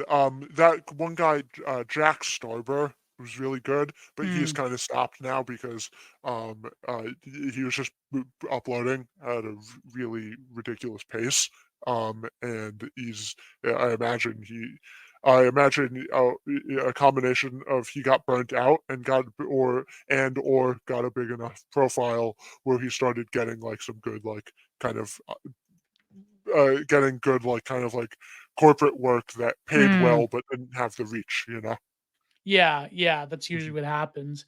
But I Yeah. think like with refinement culture, like AI is just will be an expression of that. Like I think the problem is that I said this once on Telegloom. I said that the problem is that like the AI is demonic thing. It's not. I mean, maybe there's some kind of like AI, um, digital geomancy going on, but I think that it's more of so the operating logic of AI being that programmers do not care about artists, they don't care about like the actual industry, they don't care about like the sort of like spark of like the majority of them don't care about like the spark of the human spirit to create something. It's more of like the profit driven incentive. And like yeah, okay, like I think AI could probably be a tool. Like there's pieces that I do that like I was playing around with that iPhone AI thing, and they Mhm. do generate images that I would want to paint one day, but it's like Yeah, they generate like yeah, a basic composition that you're like, I could use kind of like this composition and do like a something else with it. composition that Yeah. like you can refine and you can like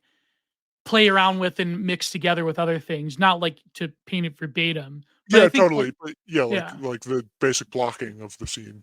Yeah, Matthew does that as well. Like he paid for Mid Journey for like a month and he like went mad on like creating different ones and some of them look pretty good that you'd want to like paint, but then they all look the same after obviously. But it's just like Mhm. so I understand for illustration, like this is what Dave Martell told me.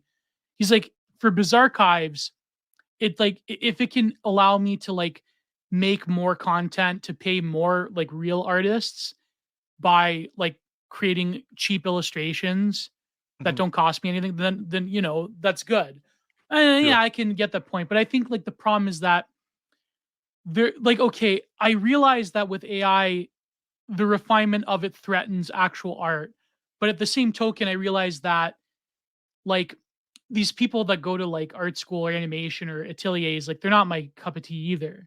Like they just care about the technical skill of it rather than what the art world should be. And then people in the art world don't care about skill, but they care about basically being like propagandists for the regime. So it's like Yeah. someone like me or someone like you, we're like assaulted on all sides because we don't care about like I personally do not care about most people that go to ateliers that do like the No. stupid like art renewal center stuff. Like that's Yeah, no, terrible to it me. Like really, that's garbage. Like it's really kind of a dead end in my opinion. yeah, it's a It's dead like end. It's you basically turning the artwork, it's turning the work of art into like these bourgeois pursuits that like people still do. Like like ballet. Like, no, I shouldn't knock ballet. I should knock all these things yeah. because these things are vital But and important. But you I know know what I what you mean? Like, mean.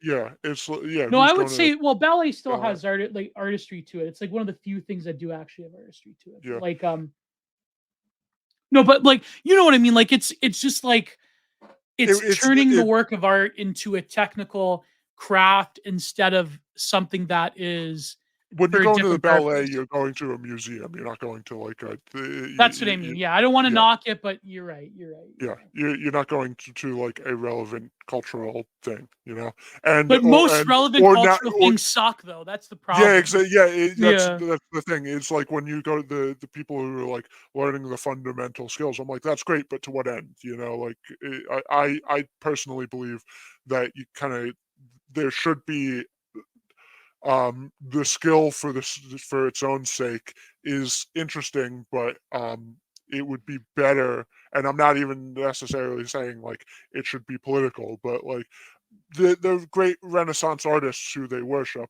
they weren't their skill wasn't skill for its own sake. No, Like they were promoting. They that's a were much doing older thing. That came with the academics. That didn't come yeah, with them. they were, Yeah. but yeah, they were doing like they were presenting worldviews in an art. They were presenting like they were doing things for religious purposes or for like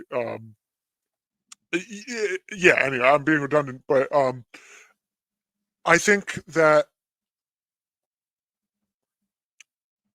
there will be like the reaction. There will be a reaction to just already looking at like how like things like Midjourney and stuff has affected like art trends is that Yeah. people instinctively want to do things that the AI isn't good at. Like in illustration, like it's the AI, the like Midjourney is very good at like those textured painting concept art styles.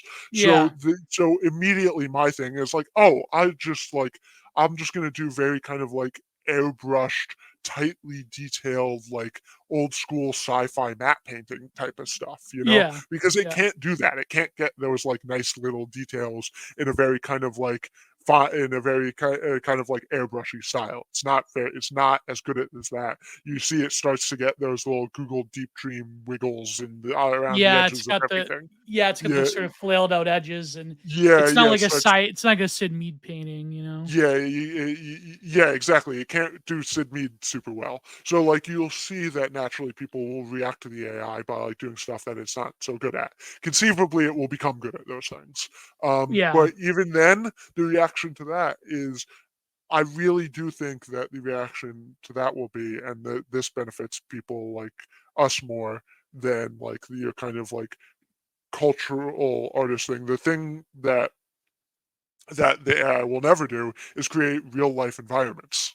Is to Mm. curate real Yeah. life spaces. Is to create architecture and into in rooms that have like a total aesthetic or experiences that have a total aesthetic. You know what I I mean? mean, maybe if they plug it to some kind of like crazy 3D print nonsense, but like I don't know, I like guess, yeah, but it could that aid always, architects to like in terms of design, but not like but it can't create the real physical thing. no, no. Yeah, Even so like that's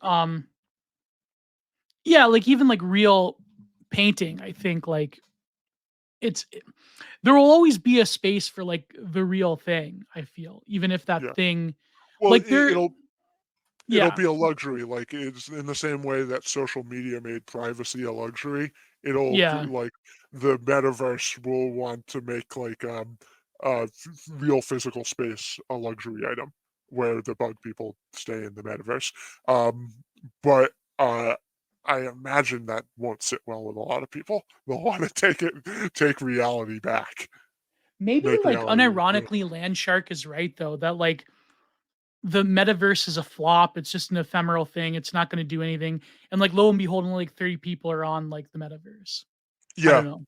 I mean, Meta, the company, is down like its total valuation is like sub 2016 Facebook now. It's Oh my really god. crashed. It's pretty awesome. Uh, I'm uh, Yeah, I'm Zuckerface really happy played about it. himself. Yeah, I mean, it's funny though. He had to do something, but he is Well, now he's he competing with Elon, so yeah, and I don't think he wins that battle. no.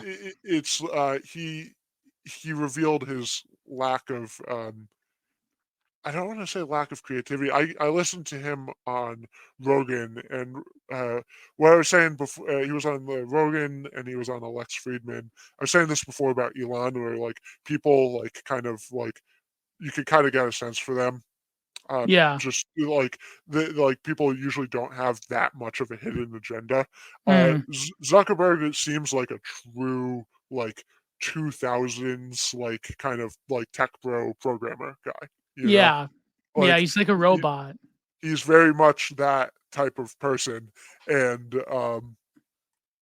Like the and Elon's the bad boy. He goes out there, like he impregnated Grimes, like everyone wants their yeah. cybergoth mommy dommy GF. Like it's Well, like he's a real I've human already being and got a real hero. one. Is Yeah. your wife a mommy dommy cybergoth GF? She's every type of GF. I love her very much. Okay, there you go. She looked like uh, Grimes? no, she doesn't. Thank God. Yeah, I that's don't know if I people see in Grimes. the art ho type was never my was never my Oh, thank cup of tea. God. Thank Yeah, God. Yeah. Yeah. Is she like one of those like Hallmark Christian like she's Christian. pumpkin spice girls like I don't want to reveal too much about. what is your wife's aesthetic if you had to like Oh, quantify it? um, my Cottagecore?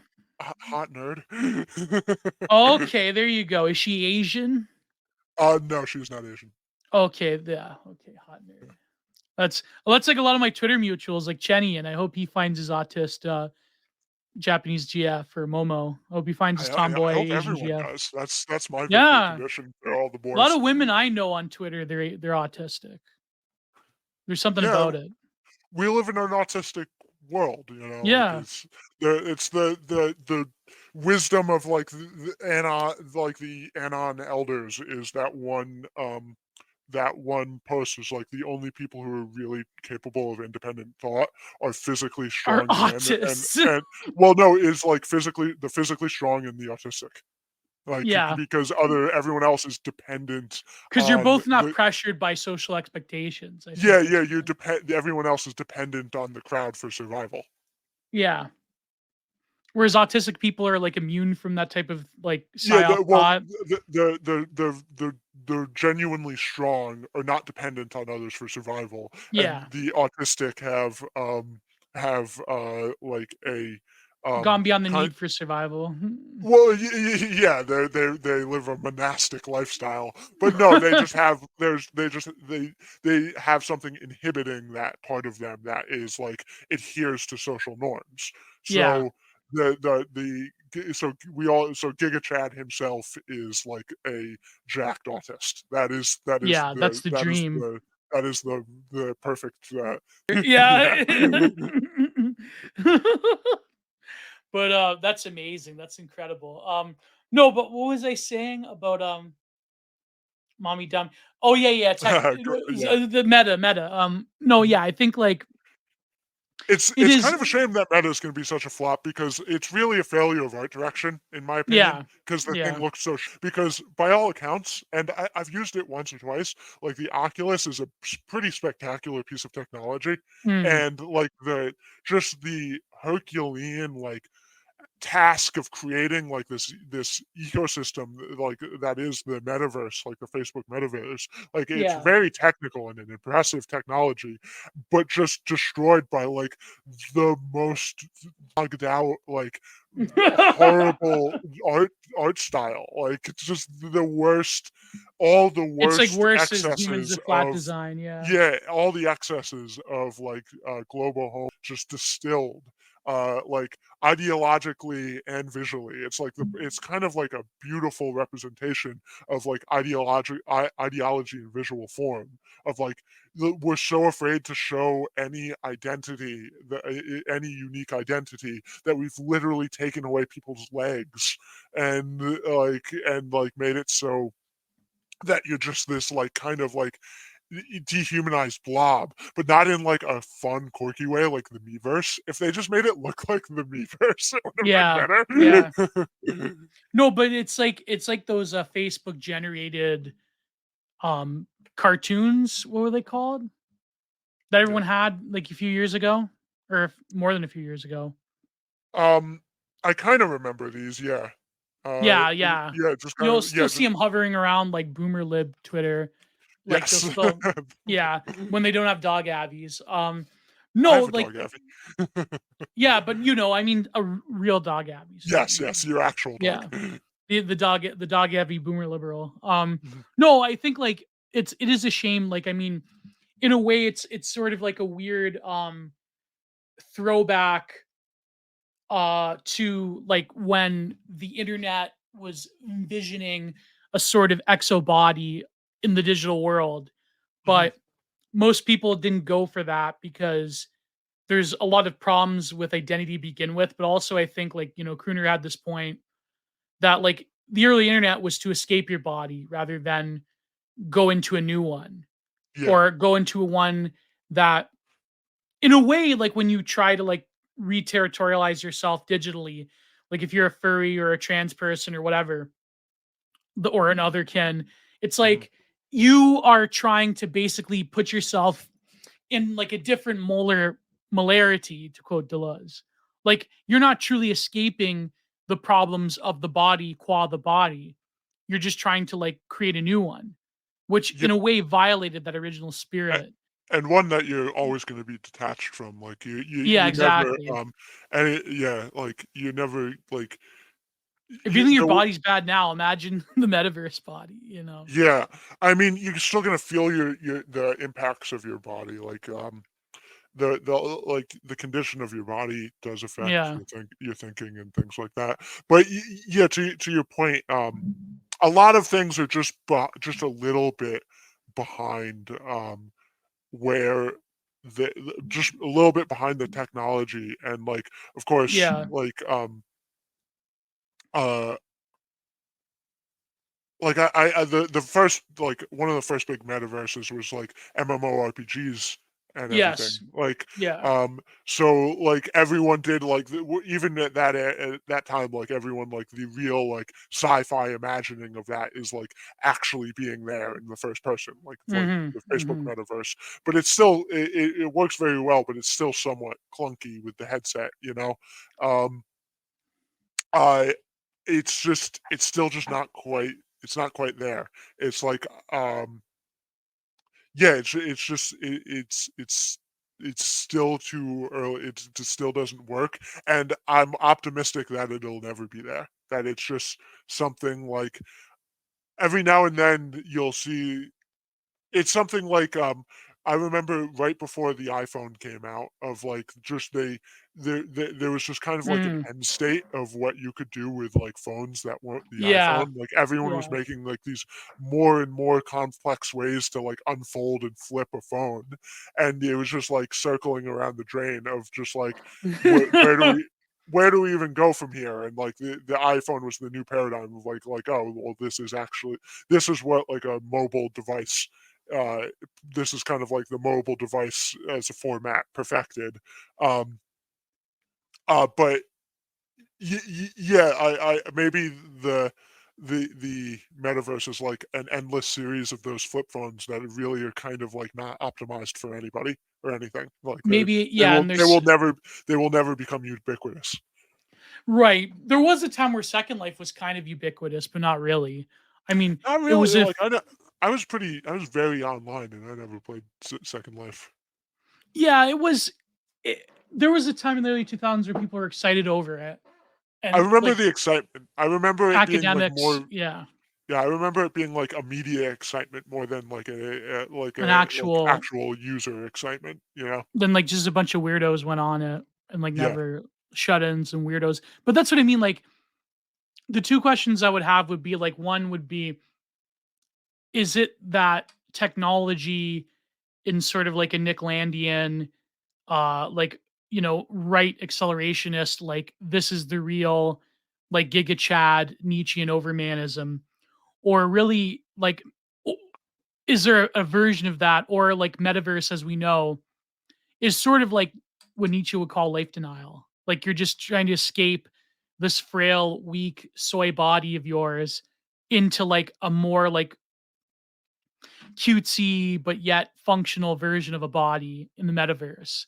It's like that is the ultimate form of life denial. That's like ultimately like metaphysical quietism of your own existence.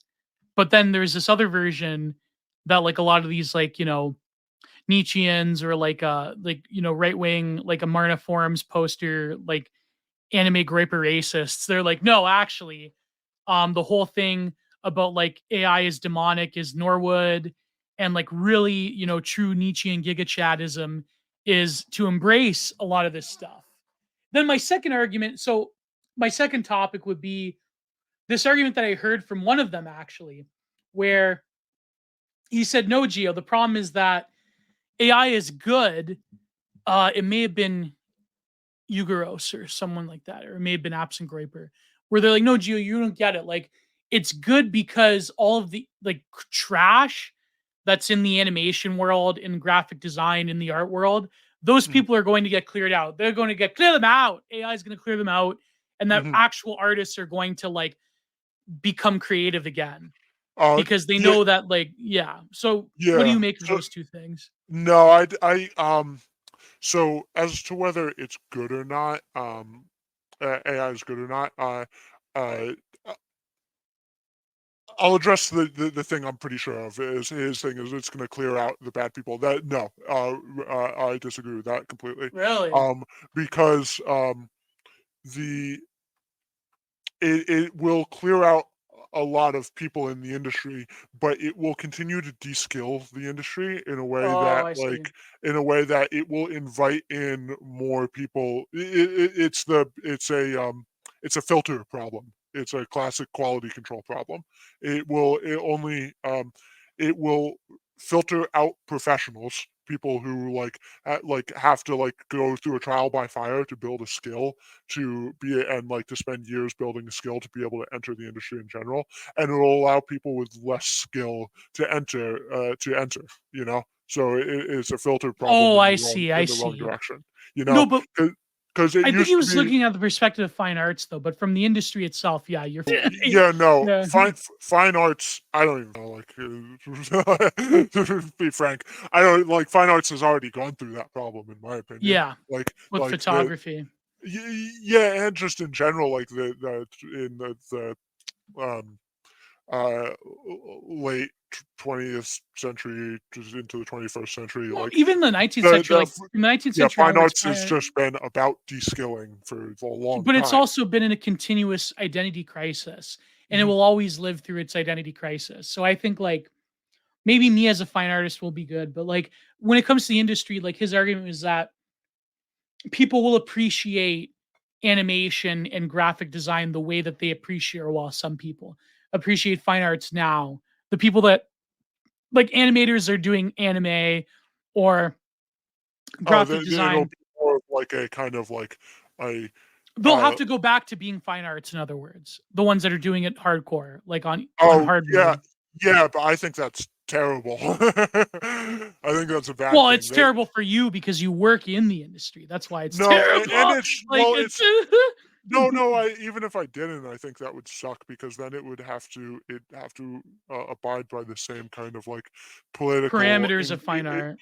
political parameters of fine arts as No, no, opposed to no. But I something. think like, but Yeah, barring that based world is upon us, and the eschatology is that fine arts would have to be, they would have to contend with an outside art brut, like based right wing people that would, you know, fine arts will go through. I truly believe that politics will probably leave fine arts in the dust the way that other institutions have, because politics will move on to the aesthetic palette that most people have, which is illustration and graphic design and advertising and video games.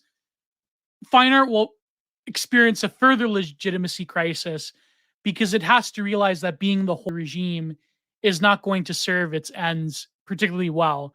But I say that knowing that fine arts was always politicized. Do you think David just got up and painted Napoleon right off the bat? No. Like, it's fine arts was always the tool of politics. This is why people like, they don't understand that you can't like just have a pure aestheticization either, because it was always political. Even the works of Van Gogh were had some politics to it. Like, nothing is purely non-political. Even Hallmark movies have a politics. You know what I mean? yeah, Like, yeah. yeah. Van But Gogh it is. I cannot be like Van Gogh a reliant. lot. I like Yeah, Van Gogh a lot. That's as close to me as I can get to like art that is like that's like transcendent over political. no, but you know what I mean. Like, it's, I Yeah, think that I know what you mean, and the people are like, "Guys, stop being like." I world know. tardation will threaten fine arts just as much as AI threatens fine art. To put it that way. More. I don't think AI threatens fine arts at all. Oh, Really. sorry. Yeah, more. Yeah, Yeah, sorry. Yeah. I think yeah, I am afraid of a world where in order to be an artist, you have to be a fine artist. Because I see. I see. yeah, I don't Mm, think that is healthy for either for art or for crafts or fine arts. I don't think it's healthy for fine arts because if everyone's just trying to make art for its own sake, you actually run out of new shit pretty quickly because a lot of like the next things in fine arts bubble up from like people like learning different techniques and different crafts and then applying those to like different ways of making art. You know what I mean? Like yeah. Yeah. I just and I just don't think it's good. Yeah, I don't think I don't think that's how you get a based art world either. I think that's how you get a lot of impractical art, and I think Mm. if that does happen, the response to it is going to be like all those people who are forced to be fine arts artists are gonna want to make some aesthetic politics, and I mean that could be a good thing, but we'll see. Maybe that Yeah, could be. But yeah. no. But I think like I truly think that uh, uh, the political right's biggest problem is poor aesthetics in a lot of yeah. its Obviously. mainstream. Yeah, yeah, Yeah. But I yeah, mean, well, hopefully Peter Thiel can help us with that by giving us yeah. fine art. How aesthetic is Peter Thiel though? I mean, But what's he's his? like a right wing version of camp. I think. I feel No, maybe. Trump. Oh yeah. Oh yeah. There you go. Yeah, that could. Yeah. Yeah. Yeah. I Like, mean, yeah, everything can. Uh, I know some people don't want to hear this, but Trump will die one day. oh no, He's not gonna live forever. no. He's the god emperor. He's gonna live. Yeah, He's gonna live to 200 years old. yeah, we're not gonna have 1,000-year reign. Oh god. You know, Oh man. there needs to be something that can outlast one person. You know what I mean? But it is something. It's like something that future Moldovan citizens said. Like, and this relates to aesthetics. Like, people talked about like, can you have Trumpism without Trump? Like when Trump goes away, or like if he doesn't get reelected or he dies. Mhm. But he's like, no, the worst fate is what was more realistic, which we will get Trump without Trumpism. Meaning like we'll get Oh yeah, figures. And he Yeah, was who are right trying, though. who are adopting that affectation, but for like Yeah, but who bullshit. don't have the Yeah. actual like serious, like, well, however serious Trump was, like, don't has doesn't have like the subversive energy or the Mhm. ideas of 2016 that bring Yeah. the right wing together into like this avant-garde Yeah, or thing. really, everyone was like I remember in 2016, everyone was like, "Oh, this guy's an idiot who's very shallow," and thinking like, no, he's actually like cutting to a much more fundamental political questions than anybody has in a long time. You know, it's Yeah, like he's making you think about like, oh, what actually is the point of a country anyway? You know, like, which, exactly. yeah, But instead, you'll get idiots like Dr. Oz who will try to be Trump without Trumpism. Like totally, you'll, yeah. It's like, that's even worse because it's a further like degradation. It's a further like simulated abstraction of like celebritydom that mhm, Trump was a part of, but became something more. But it'll be like Trump in reverse, where you'll start off with a political figure that'll go into being a celebrity, which is never good. Um, yeah, yeah, yeah. No, I agree with that assessment.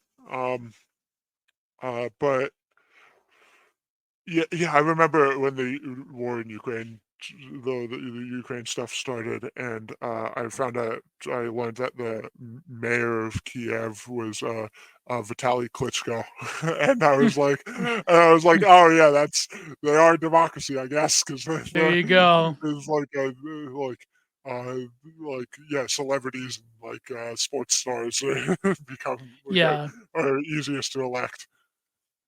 man. But that's what I mean. Like it's just but I guess like to cap off with AI, it's one of those things where it has sort of been talked about to death, but at the same time, I feel that it really does bring up questions of like what is the legitimacy of artwork in general nowadays, that everything's become so like somatizing that you really don't need, you could just have like that instant pipeline of gratification without the any sort of like aesthetic mediation between the Mhm. like the two. Like that's what I mean. Like like that's why the world's become pornified, right? Like pornography in terms of like gratuitousness of Yeah, like well, something. the AI is kind of like that, and I think that's why it got actually. I used it only a little, and it got really boring for me because of how um, of an instant feedback it was. Like you, like Yeah, yeah, part of what people love about making art in general is like the same reason. I also do uh, martial arts and that sort of thing. And it's the same thing. I've always equated the two. It's like mm, two areas in life where it's the most immediate sense of um, effort paying off. yeah. Of like the harder you work, the more return you get. You don't get that often in life, but you do in those two areas, and that is much more satisfying than just being like, oh, here's a thought. Oh, the AI generated it for me. It's there, you know.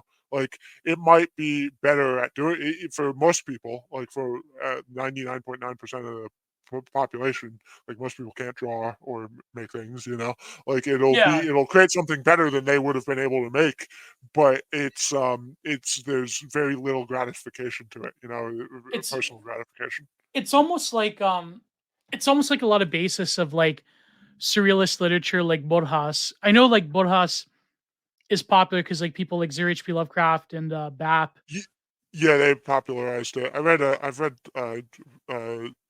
several short stories. They're very Have you read the enjoyable. Zaire one? Which one's that? It's the one where like the guy can implement like an obsessive idea inside of you that like it's like it comes from his knowledge of like Sufism when he went to like Tunisia. But it's basically like you can implant this obsessive image in someone that like oh it's how do I describe it? I can give me a second. Give me a Yeah, second. no, So you're good. There this a is lot what he has several stories that take place in, like, that setting, like so the I'm trying to remember. it was from the Infinity series, like the Infinity Library, which is one of Yeah, my no, I favorite ones. remember the Infinity Library. I remember the guy who where he's, like, dreaming a person into reality. I remember that one. Yeah. I remember one Zaire is in the middle. similar to that. I remember the one in like it takes place in like the Middle East where it's something about like there's a um it's a one of the more it's a more straightforward story than like kind of the self-referential ones, but it was like Mm. there was a prophet who you couldn't tell was real or not. I think I that's think the Zaire. Yeah. yeah. So the Um, Zaire is a person or an object that has the power to create an obsession in everyone who sees it, so that the affected person perceives less and less of reality and more of the Zaire. I The do, yeah, person, I do remember this one. Yeah, where yeah, you eventually can only have the one thing in your mind. yeah. And so, Marble Column in the mosque, according to the myth, everything on the earth has propensity to be a Zaire, but the quote, the Almighty does not allow more than one thing at a time to be it, since one alone can seduce multitudes. Borges tells us that soon he will be unable to perceive external reality and that he will have to be dressed and fed, but that he reflects that this fate does not worry him. I believe that Borges was essentially like predicting AI in some weird way, like, or predicting like virtual reality, that the Zaire can be an obsessive ideal. But then a lot of modernist literature, even like you could say the Metamorphosis, is kind of like that, where he becomes increasingly detached in his own cephalopod. Is a cephalopod? No, that's something Beetle. else. He's a beetle, but like he becomes in through metamorphosization of being a beetle, he loses reality from the outside. He loses hold of it, and it becomes more gray and more abstract. And I feel that the sort of like, if you were to plug an AI program um into virtual reality, that could be like a Zaire ideal. You would be obsessed with a thing or an experience or a waifu. Like, you know what I mean? Like, you would be the Zaire would become real in a sense to you. But that being said, I feel that, like, which is why Borges is such an incredible writer, because a lot of this stuff is very It's easy kind for of us to the imagine. it's kind of the plot of Zero HP's story, Yeah. God-shaped hole.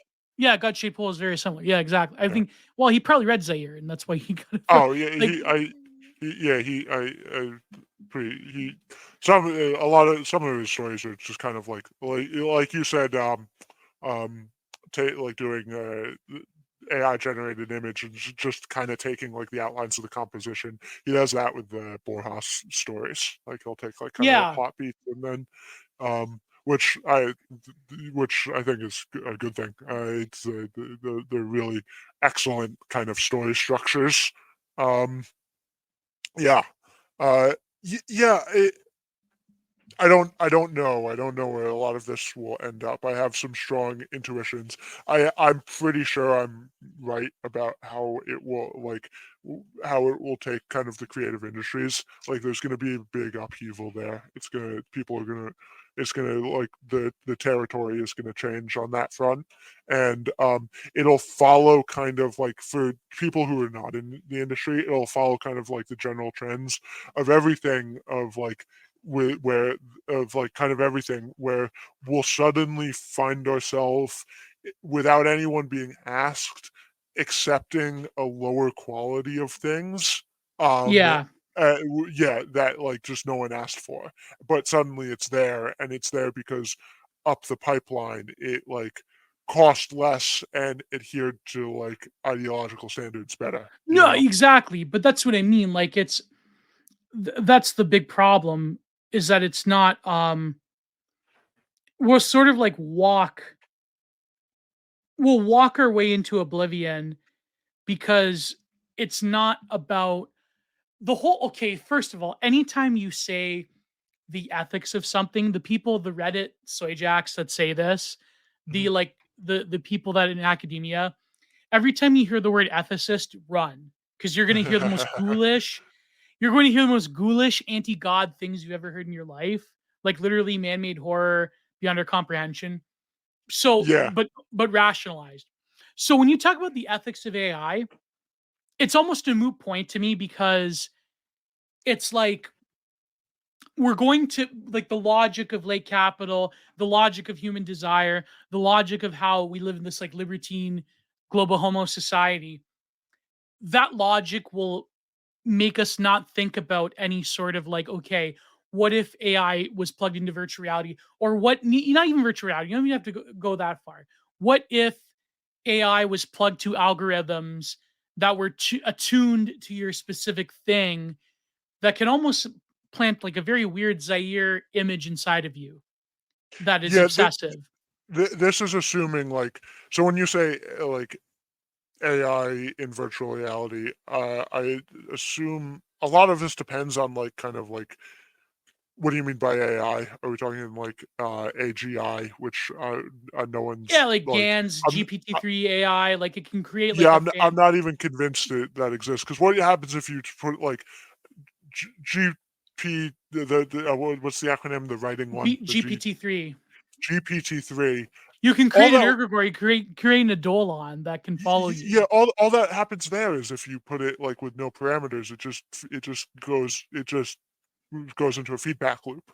Right. Like, like, nothing happens, like, it's incapable of No, it would correcting always itself. need parameters. Yeah. And through like like through machine learning and AI learning, it could learn your most intimate desires, and it could So throw, if you're saying that you're the parameter, if it's, like, trying to just, like, or get anyone, like, any like replicate the way you. that advertising AI works nowadays with algorithms. Like it's the problem is that, first of all, technology can never be purely clean. Like you said, it needs a parameter, it needs a set of information to operate. So, for example, you know how like they're deprogramming the AI to not be racist, to not like Yes.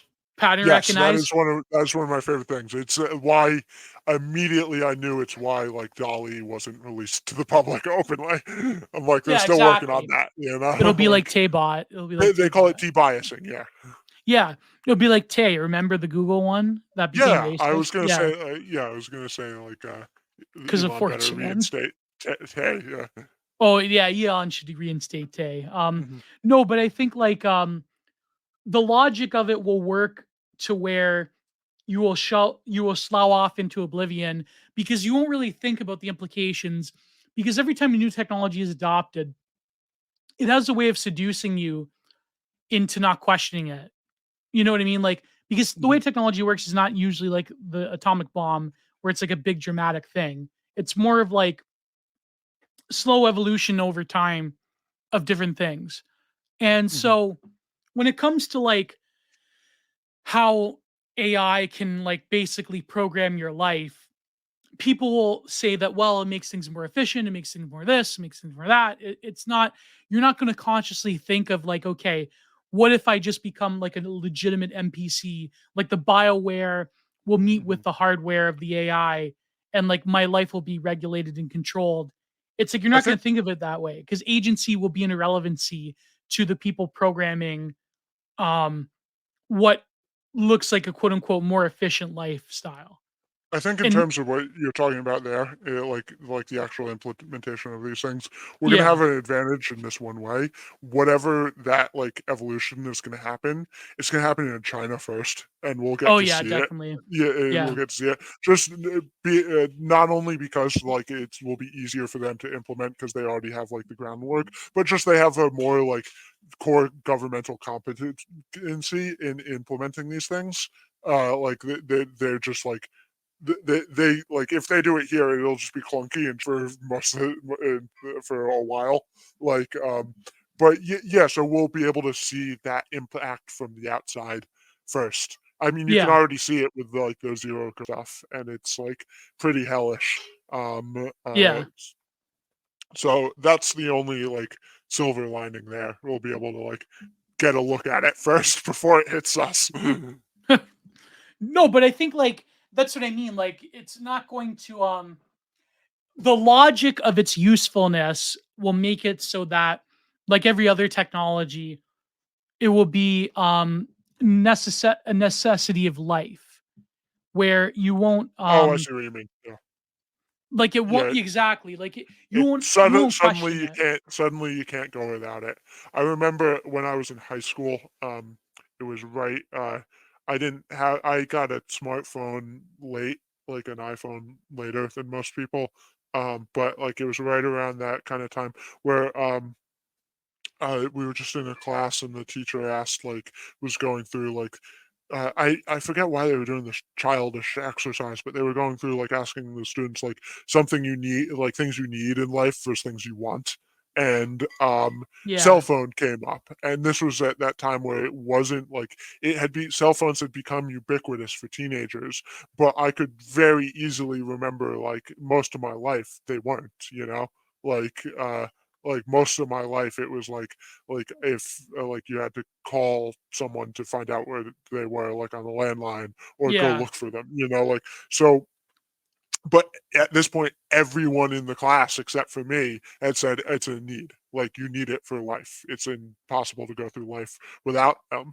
And I was like, but they were kind of right at that point. I didn't Well, because realize. the external world conforms to the Yeah, reality I of the did. cell phone. Yeah, I didn't realize that it had already happened, that like Yeah. that like suddenly everyone was dependent on this. So yeah, I can see that becoming happening And that with AI, the and sort of it's another thing with it's like no one asked for it, but it just happened. Like exactly. Like anytime like the YouTube layout used to change the features, like nobody asked and of for it. course, It just yeah, happened. it of course it didn't just happen. Like No. people decided on it. People who don't you necessarily have everyone's best interest in mind, but uh, yeah, no, I am afraid of that. I don't know quite how I'm gonna react to that, except I don't know, like shoot drones. That, Valerian just, jihad, like yeah, just shoot drones when I see them. but that's what I mean though. I think like the problem is like you're gonna have to like in order to prevent like a true like human battery situation, like some kind of wild sci-fi Nickland fantasy, Yeah. you have to confront the reality that uh, you're going to have to confront like humanity not being reliant upon a sort of the fetishism towards novelty when it comes to technology. You're gonna Yeah. have to like actually Well, unironically have a Valerian jihad. You well, know, yeah, or here's another scenario. You don't have to because the environmentalists will accidentally do it for you. oh thank God, maybe they're based, maybe they're secretly based. I don't think Um, they are. I just don't think they've secret thought it Ted K through. pill. That I just don't think they've thought it through that No, they're computers just also stupid. That's use what I mean. They oil. don't. Yeah. That eventually your microchip that your microchip fabrication plant, it does not run on free energy. Like that also like everything is downstream of the energy market. So if you kneecap the energy market, uh, I don't know, like I get I, I get used to an agrarian lifestyle, but that's most people won't be able to. No, but that's what I mean. Like it's no, I think that you can't in a way you can't regulate these things. I mean you can if it's more is destructive. Yeah. But it's sort of like you ever watch Greta, Stalker? Greta Thunberg is going to save us from the AI. Hopefully, oh my god. Maybe she'll Yeah. marry Baron. Though Baron will be Galactic Emperor Baron Trump and Greta Thunberg will bear him an army of descendants of the Trump line through Yeah, her that autist magic power. Are they I both gen 16 years I old? think I don't know, but they're around. They got to be around the same age. Yeah, Baron is younger, probably, but that's fine. I they get think married. Yeah, I think we could meme this into reality. Talk about them autistic couples. Oh yeah, Yeah, exactly. But we just need to get Greta to read Derek Jensen and Petty Cola instead of like whatever her mother's like indoctrinating her with. she's already like confirmed reading Ted Ted K? Kaczynski. Yeah, Oh, okay, there you go. yeah, yeah. See, She Greta's not that bad. I said this live on stream once that Greta's not that bad, that she's just being controlled by evil people. it Like I would think be it would Greta be an amazing turn of fate that she has like a kind of like late teen like rebellion and just yeah. kind of like gets totally red pill. Yeah, she starts reading Linkola instead of Yeah. even Ted K. Like she starts posting on Amarna forums. Like it's Yeah. she Yeah, becomes a no, racist e-girl. Like we gotta meme it into reality. and then she marries Baron, and then Baron becomes Galactic Emperor of Yeah, they wage Butlerian jihad. oh my god. No, but seriously though, I think like it's kind of like It's kind of like Stalker by Tarkovsky. Like I you don't know know, what. you don't know Stalker? You never watched No, Stalker? I'm not like cultured. You're not a film buff? I am a film buff, but well, obviously not like a Art major house. guy, but like I love movies, Yeah. but You no, should I watch don't know Stalker. Stalker. I will. It's on YouTube actually. My wife and I do regular movie nights, so I will add that to the list. Yeah, as long as you Maybe, don't mind subtitles, it's amazing. yeah. Even Movie though we should like watch: Stalker by Tchaikovsky. Tarkovsky, yeah. Tarkovsky. Cool. But like On the it's like list. that where the zone has a meteorite that can grant you any wish you want, and it's like drives you to obsession. Like it's a very beautiful film, even though Tarkovsky,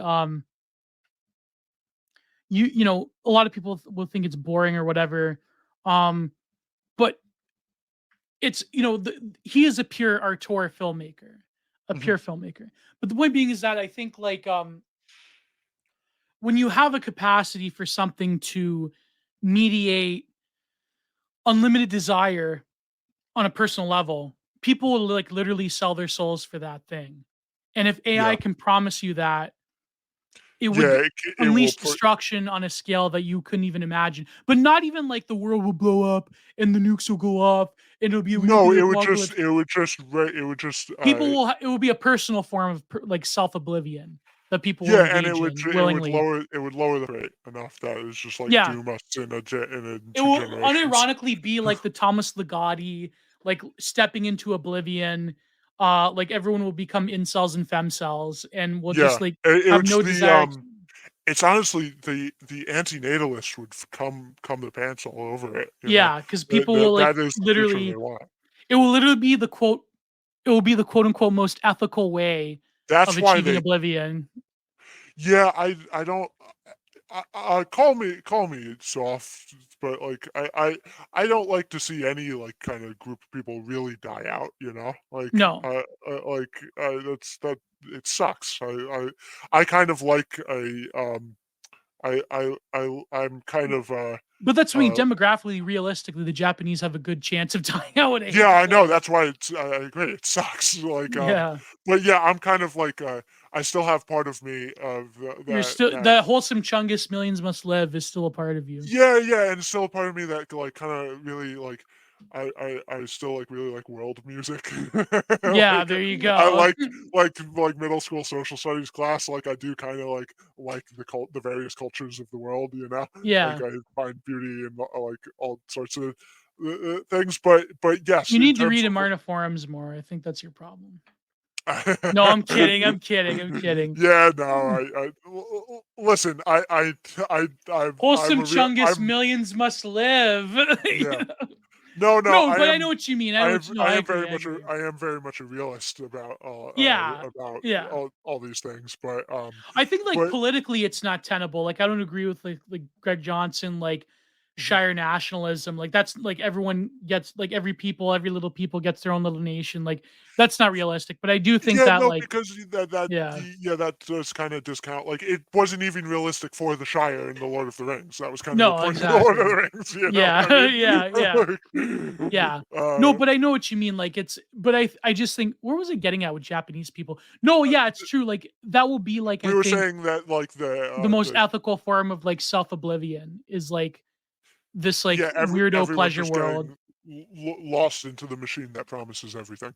Exactly, exactly. And I think that's why a lot of people that talk about like these weirdo antinatalists that talk about, well, you didn't choose to be born, so that's Mhm. an ethical Yeah, conundrum. And also, I want to get rid of all suffering.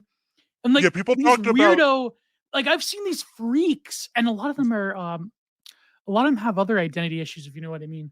Yeah, Um, yeah, no, totally. All everyone in these circles, because like I'd compare the antinatalists to kind of where the transhumanists were a few yeah, years ago, where and a like trans other suddenly, thing, yeah. yeah, well, the transhumanists specifically, like where There like was this the one post technology, that, like we're going to integrate with technology. Suddenly, yeah, no one's laughing at the transhumanists anymore. Like yeah, everyone thought yeah. of them as like weirdos, but suddenly no one's laughing But anymore. the thing is, I like, Yeah, go ahead. I mean, like, I think that, like, a lot of them are kind of like still pretty crazy, but their ideas have become relevant whether we want them to be or not. Like, that's going to Yeah. happen with anti-natalists too. I hate that reality though. Like I think Mhm. anti-natalism to me is like the most ghoulish satanic ideology in the world. No, but I mean like it's um no, but the anti-natalist what I bring up like of course like transhumanism is like the bro tech nerd version of post-humanism.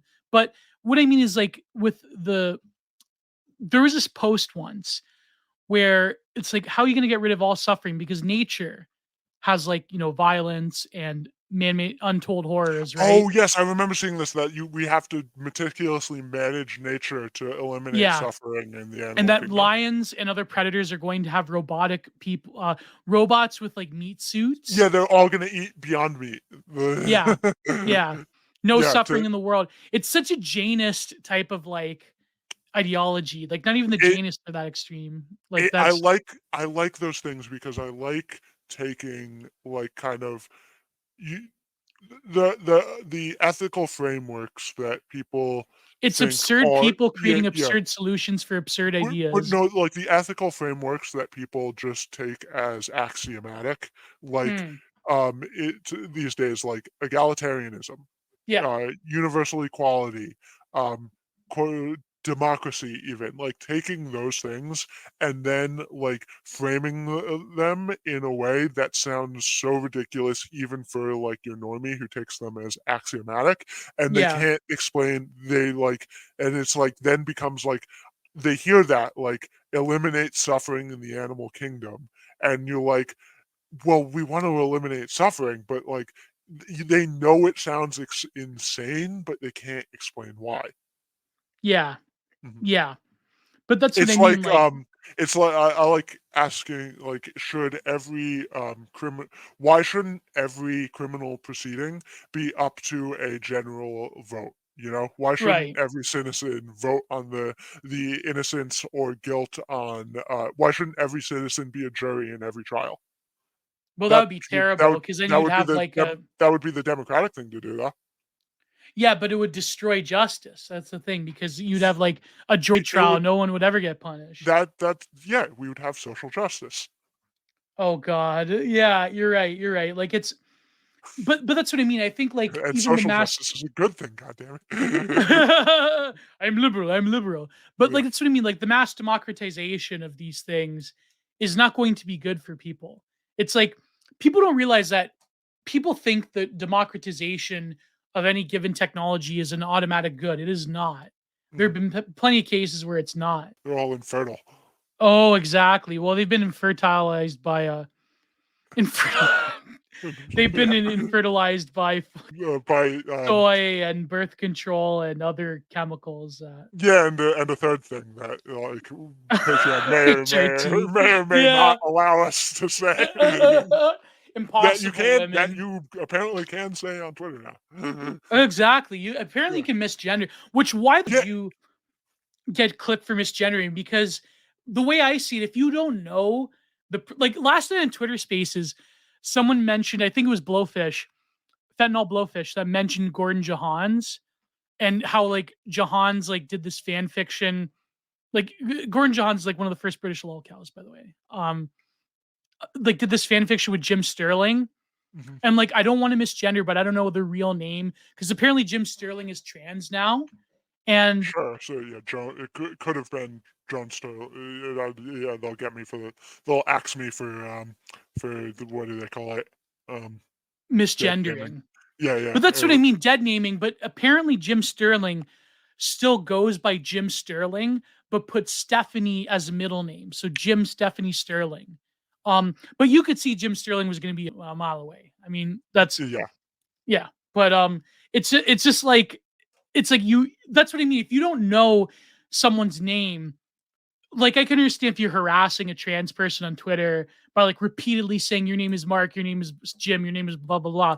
But like just someone casually calling you a him or whatever, it's like But that's stupid. even then, though, like, if someone's, like, harassing, it's not like I really do like people are such pussies. Like the old internet rules were like just you like the old ways was just like you ignore it. It's Yeah, not really like what is it really doing, or it's not like Twitter doesn't give you every tool available to like if you want to you content can make it. moderate. Yeah, you can make it so you can't hear from people, or like you can block people, you make your account private. How is Like cyberbullying real? Just turn off the screen. yeah, classic Tyler. I think it was Tyler the Creator. Yeah, Yeah, tell the creator. um, Yeah. yeah. No, but Yeah, that's what I mean. Like they don't want. No, but that's the thing. They don't want to just block you. They want you gone. They want you yes. doxxed. They want. That's the whole. That's the whole point. Like Yeah, it's not like. I know what they want, but I won't cede any ground that if Yeah. I'm not gonna cede any ground that it's so bad that like if someone like that someone would go and say let's take My that. real name. My name was Dan, but now my name is Yeah, Daniela. yeah. If your name was Dan, and now your name is Daniela, and I went under every one of your posts and just called you Dan. Dan. Like I Yeah, understand that. I'm saying no. The person saying Dan, yeah, like you can think he's a dick or whatever, but Just he block should. them. Like Yeah, literally. he's allowed to do that. Oh, I thought of a thing before. I was struggling with the third option. You know what they Oh, should well, yeah. do? What's that? This would make things a lot easier. Is that Twitter should have the same function that Instagram does, where when you block someone, it Mhm. gives you the option to block all of the alts that they have under that IP address. So that would make things a lot easier. You wouldn't have to Oh, deal with like trolls. that is a good idea. It wouldn't work Yeah. for me because my VPN is constantly switching my IP address. No, yeah, that's what I mean. But like it would block like if you had like people with a bunch of alt accounts. Oh, But I then see. Yes. they would never do it because the Antifa people, that's how they track you, is that they use alts, that you block them and they have alts that they use. Yeah. So I wonder, like, I'm like kind of like, I wonder how many. Sometimes I'll get a random follow that I'm like not super sure about. I have, yeah. I, there's been one or two where I've immediately blocked the person that followed me, Yeah. just because Yeah. I'm like, I don't, stranger danger. Yeah, exactly. Like if like every time I've went under a lock, Mhm. for whatever reason, um, and I like see like weird people, you could tell right off the bat because I'll go through your follower list. Like, are you an idiot? Like you think I don't like when I was like when that irony bro went after me, um, it's like there are people that gave me friend requests that I look through their likes and it's like, bro, you're following a bunch of these irony leftists. What do you think I'm gonna like let you in? Like Yeah. it's stupid. Um, but no, that would be a good feature because I think like if you truly did care about quote unquote targeted harassment, then you would then you would like get rid of that. You know what I mean? Like you would have the ability to block people's alts. That you Mhm. know what I mean? So Y- it's like yeah. Yeah, I'm interested into like, uh, uh, I'm interested in like how like Twitter does get changed, like uh what like, I think what I've heard is like Elon's basically been like what's the app they have in China that does everything? Oh, WhatsApp? Waibu, Oh Waibu, yeah, WeChat. What's the American name? The English name? WeChat? WeChat. Yeah, is it Yeah. WeChat? Yeah, Yeah, I think it's WeChat. It's not WhatsApp. That's the Facebook Messenger thing. I think yeah, it's WeChat. But basically, yeah, I've heard him say like a couple times now. It's like, oh, we're basically like they have an app that like does everything really well. We don't have that. Let's just take Twitter and make it more like WeChat. I don't know what yeah. that really looks like, but uh, yeah, I think he should definitely appoint uh, I think you should definitely have fun with the content moderation council and like get a representative from Frog Twitter, like put BAP on the council, BAP and Taylor Lorenz on the council. Yeah, Um, put Kafefian on and Taylor mhm. Renz, or no, get Med Gold and Taylor Renz in the same room together. Well,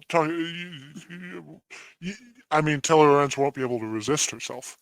Yeah, true. Yeah, I mean, she'll be. those eggs were gone a long time ago, but still, there's one left. There's probably one left. Yeah.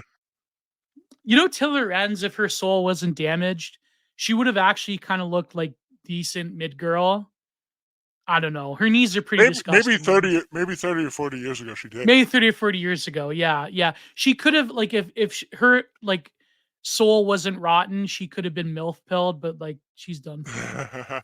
Yeah, the Um, problem is that with a lot of those girls, my wife actually pointed this out to me. That it was like something like when we were dating, something that she pointed out that I had like kind of never noticed at the forefront of my mind, and then when she said it, I couldn't unsee it, which is how like women dress like little girls.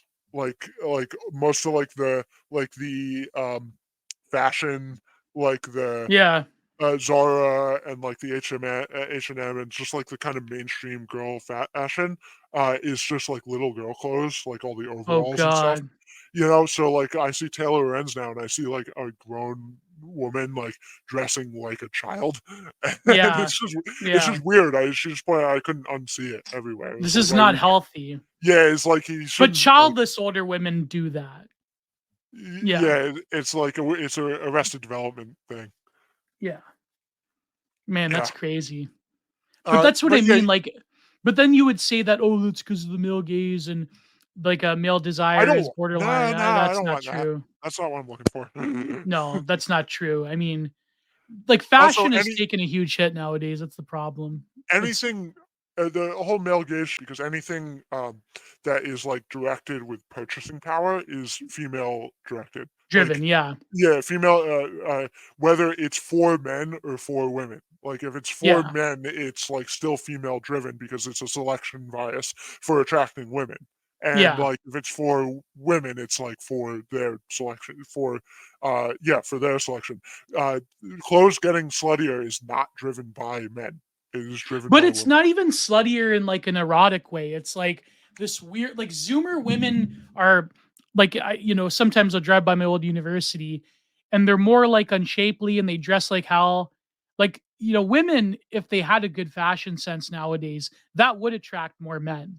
Even Mhm. if you were a woman that is kind of like, you know, uh, whose body has been ruined by birth control and, slop of a certain variety. Like it's like, you know what I mean? Like even it's not that. It's like if women just did have a better fashion sense, I feel like the rate would increase. Like it even for women who aren't like that physically attractive.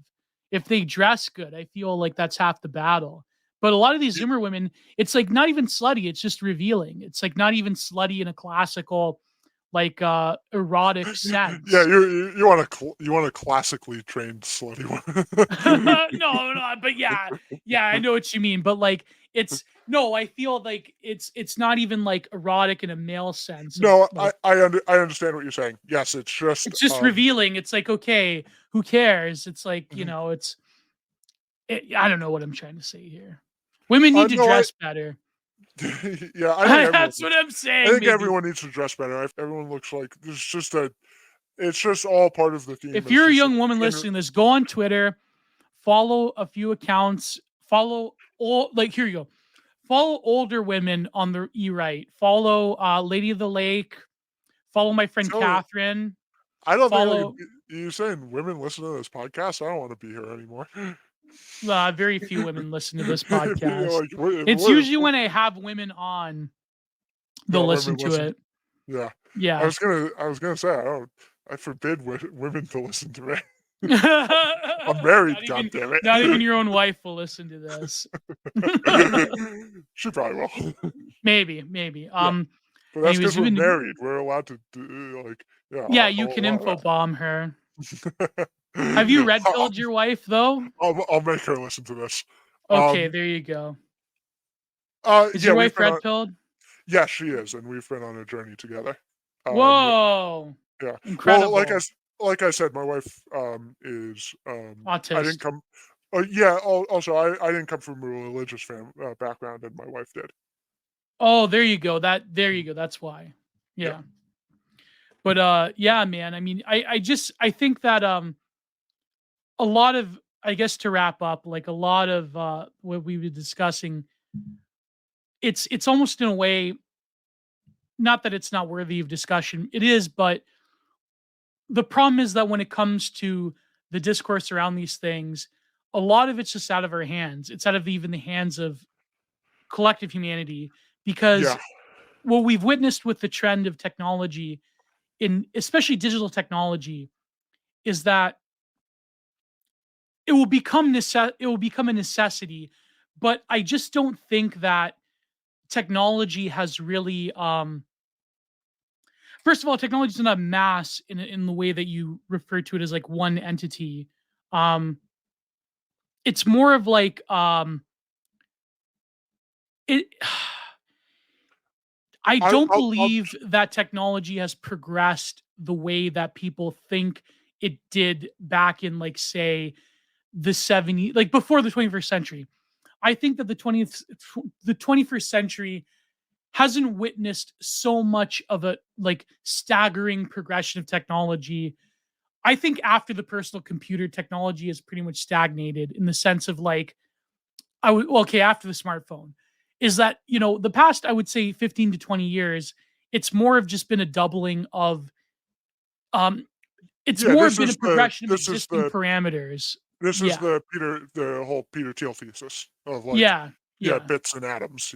We've accelerated bits, but atoms. The world of atoms has not progressed, and if anything, it's kind of gotten shittier. Um, uh, I will say I agree with you a lot in that I think a lot of the general sense of like despair people have Mm, is that feeling of like no, like we see all this stuff going around you, and that feeling of like nothing I do even matters in relation to all these global, these huge trends. And yeah. that's why, and that feeds into the our ostensible enemies, like uh like kind of like global progressive hive Right. like Right. thing, because what they offer is mattering. Like that's Yeah. why people get are so involved. You can Their language is all of that. It's making a difference. They offer a Mhm. way. They offer a religious ritual in where they can contextualize themselves in a Yeah. world of mass trends as one of the people making a difference. Through the religion of activism, they are one of the people in the narrative, place themselves in a historical narrative where they are making a difference. Um, Right. But they also as technology has yeah, as yeah. cringe as that all is, and as bullshit as I see for it, is like that is spiritually people need that, and most people, and on the right, most people don't even begin to offer anything like that. I wouldn't want to Mm, offer that fake and get that they do, but we need to be able to like offer something that looks sort of that gives people that feeling, or allows people to not be just kind of lost in the wind of not being able to have any control over their lives or make a difference in their own lives. yeah. What we offer, I think, is like perennial truth, or like things that have Yeah. existed, that have like withstood the test of time, but at the same time, that's very hard to sell compared to like something sexy and new or what people Mhm. think. But I think that, progressive energy is obviously running out of steam. And there's obviously like a legitimate like fear that these like leftoids have of like based regimes throughout the world that are rejecting global liberalism.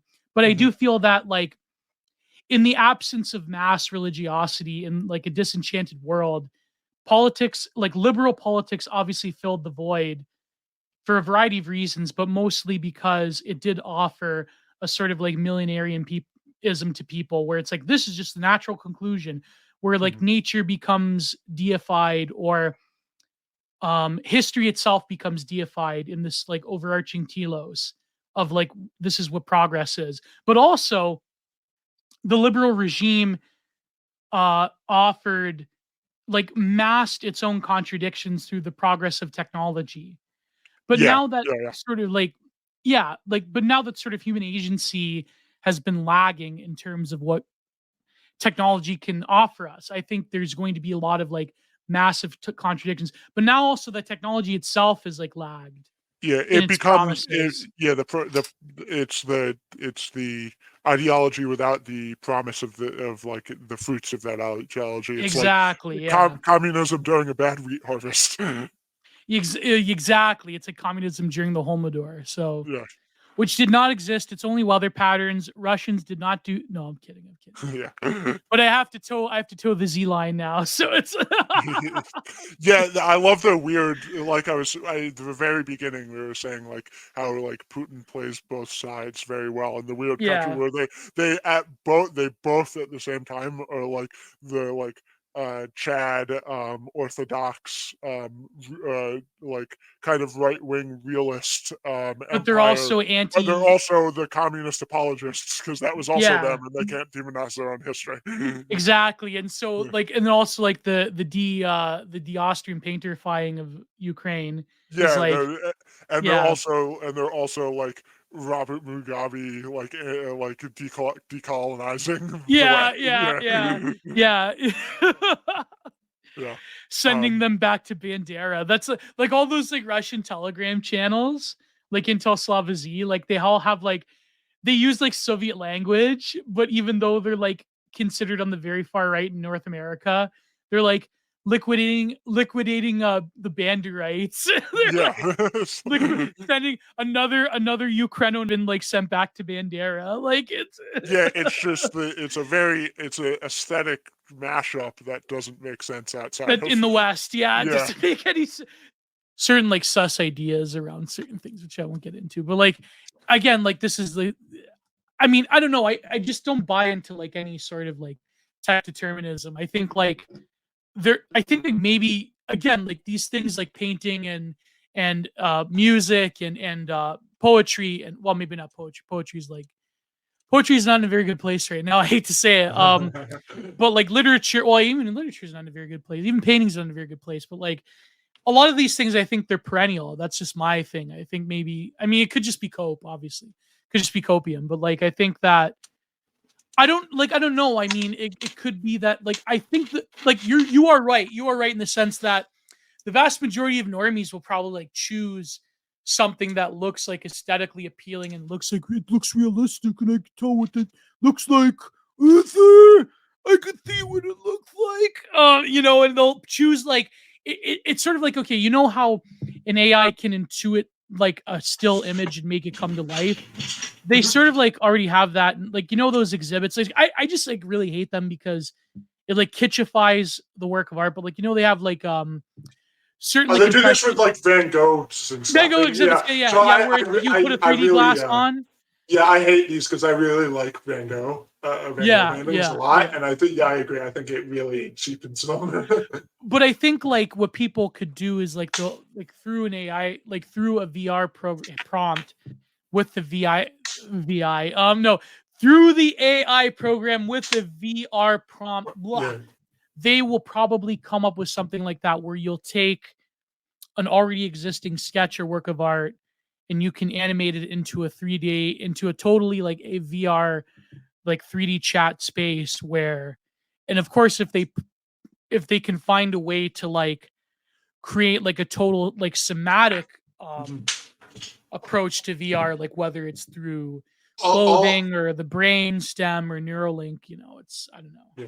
There's a lot of possibilities. So I'm hoping you're right, and that it just turns into like A um, novelty or a whatever. novelty meme generator. But what I think, looking at it, like what I think is going to happen is it's going to democratize art and creativity in a way that the internet democratized information. Because before the information, it was really hard. It was a really like diligent skill to find like information about things, like even mundane information that we have now. It took a lot of work and skill, but now it Again, doesn't. the democratization of information has been a But disaster. yeah, but what I mean, I agree with you. But what I think is going to happen is it's going to democratize art in the same way. And just as information has become so political, art's going to become political too. We're going to be if we think we're in an age of political art right now, excuse me, political art right now, yeah, I think it's going to be nothing compared to what we're about to see, and that it's going to be it's going to get ugly.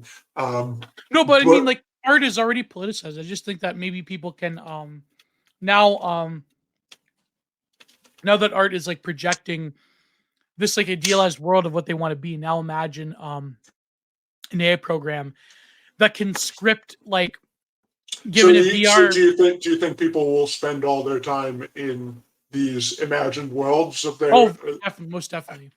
As opposed to wanting to like kind of create something in the real world. Like you don't think there will be. You don't think that the saturation of VR worlds will actually cheapen them as opposed to? Yeah. I think the vast majority of people will not be able to like they won't be able to resist like the Gnostic like serpent temptation in the garden. Okay. And they will end up like tricking themselves into believing that they've tapped into some kind of like higher consciousness, and they will form like whole like cults around this, and they will create like imagine Second Life, but everyone is in Second Life now. Yeah. Imagine worlds.com with like the creepy cult guy, and like everyone becomes that. Like imagine like I think the logical conclusion will be there will be a few brave souls who will actually do art in the real world, and they will become like, you know, but then in terms of like competing with raw skill. You mean like Banksy, right? Well, yeah, that like there'll be graffiti artists. Yeah. Oh God, no. Maybe we could talk about Banksy a little bit, but like there is like okay, there will be people who still will do fine art, but they won't. They'll do it knowing that they can't compete with like photorealism and like the skill, like mimicking previous old master art styles the way that the AI can.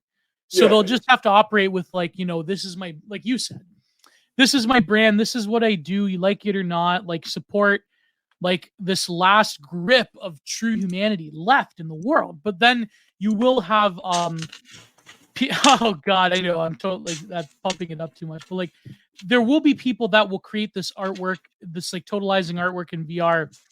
They'll exist within it. In fact, it'll kind of be like, it'll be like what people like the Institute for the Future predict out there in Palo Alto.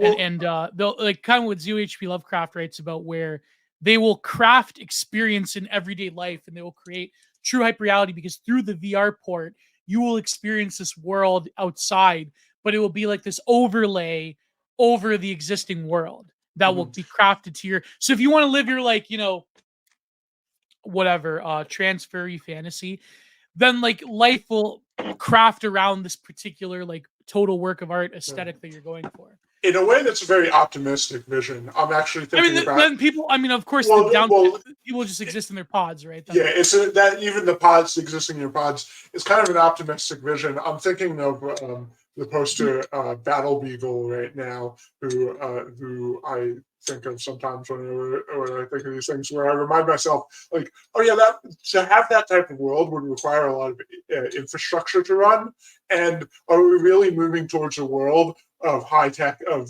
more or less high tech infrastructure being able to be built? No. Like, it'll be entirely.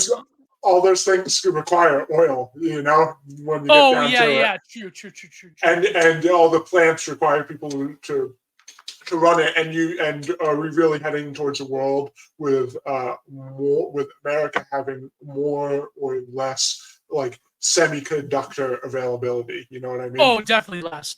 So in a way, like we're like our dystopia might be in a very different direction than where it actually be going. You mean like catabolic collapse, like a la Jean-Michel Greer, could be like a thing? Like it will eat up the resources too fast in order to like, yeah. No, not even a resource thing, but just like a human capital thing. Do we have the people that? Oh, I see. Yeah. No, but what I mean is it'll be like a very like, it'll be like the Copernican turn. Like it'll be very Kantian, where it's not that the external world will possess sensors and billboards and things that can craft your vision onto it. It'll be that your own personal vision, like you will perceive reality one way, again, like that one story from H.P. Lovecraft where you use the emojis. Like you will perceive the world one way, another person will perceive the world another way, and it will be like temporality and spatiality will be, you know, basically facilitated by the understanding in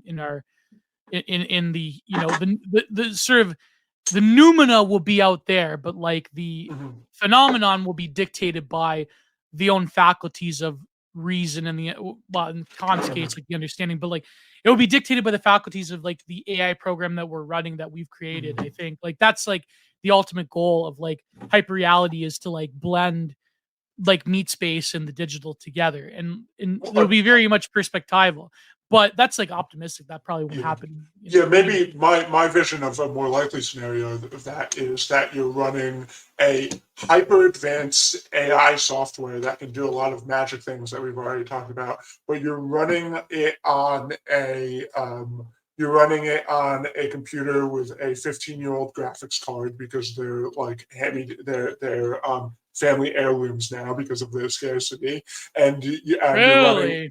you're running it you're running it on a computer with like a 15-year-old graphics card, and you can only do it for like 3 to 5 hours a day because of power limitations, like Yeah. that. Like it could go that way too, and that's where I think that like, okay, you're in a world where this amazing software, this amazing world of software of like non-physical technology, but the physical world is still always poking in because that has deteriorated so much. So people are not like people. In that future, people aren't going to be satisfied with constantly retreating more and more into a AI generated paradise because there be physical limitations impeding So them you from think doing the so all the time. resources so you think like the resources to create like advanced computing would run out? It's like a homeless guy with an iPhone, It's like you can give every homeless guy an iPhone, but that is not solving the problems of their life, It's solving. It's funny how like they like during the 2010s it was this effort to like parachute smartphones into like destitute people's hands, like even in the third world. Like a lot of people in Africa, like in places with a lot of like carriers, like in Kenya and Nigeria and South Africa and And even now, South it's Africa, always we're going to bring even now like the Starlink and everything. We're going to bring the internet to the whole world.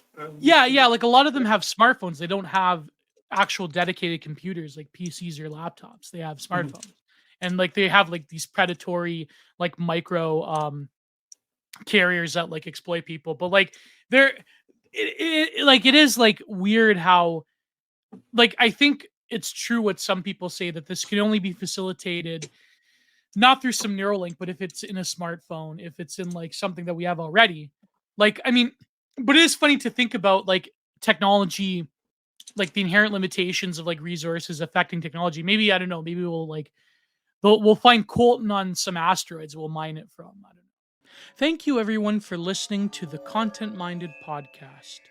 If you wish to support me and to unlock every full and uncensored version of each week's podcast, please go to patreon.com/giantartproductions. You will not only get every full and uncensored version of Content Minded, but you will also get exclusive content, such as my Giant Art Reviews series, where I analyze and pick apart various interesting and insightful books or essays. Every episode will be uploaded to Anchor, which will upload them to Spotify, as well as my backup channel on Odyssey. Please look out for new content every single week, and please look out for The Digital Archipelago with me and the Prudentialist. Thank you once again to all of my beautiful patrons. Thank you all for keeping the content renaissance alive. As I always say, God bless and goodbye.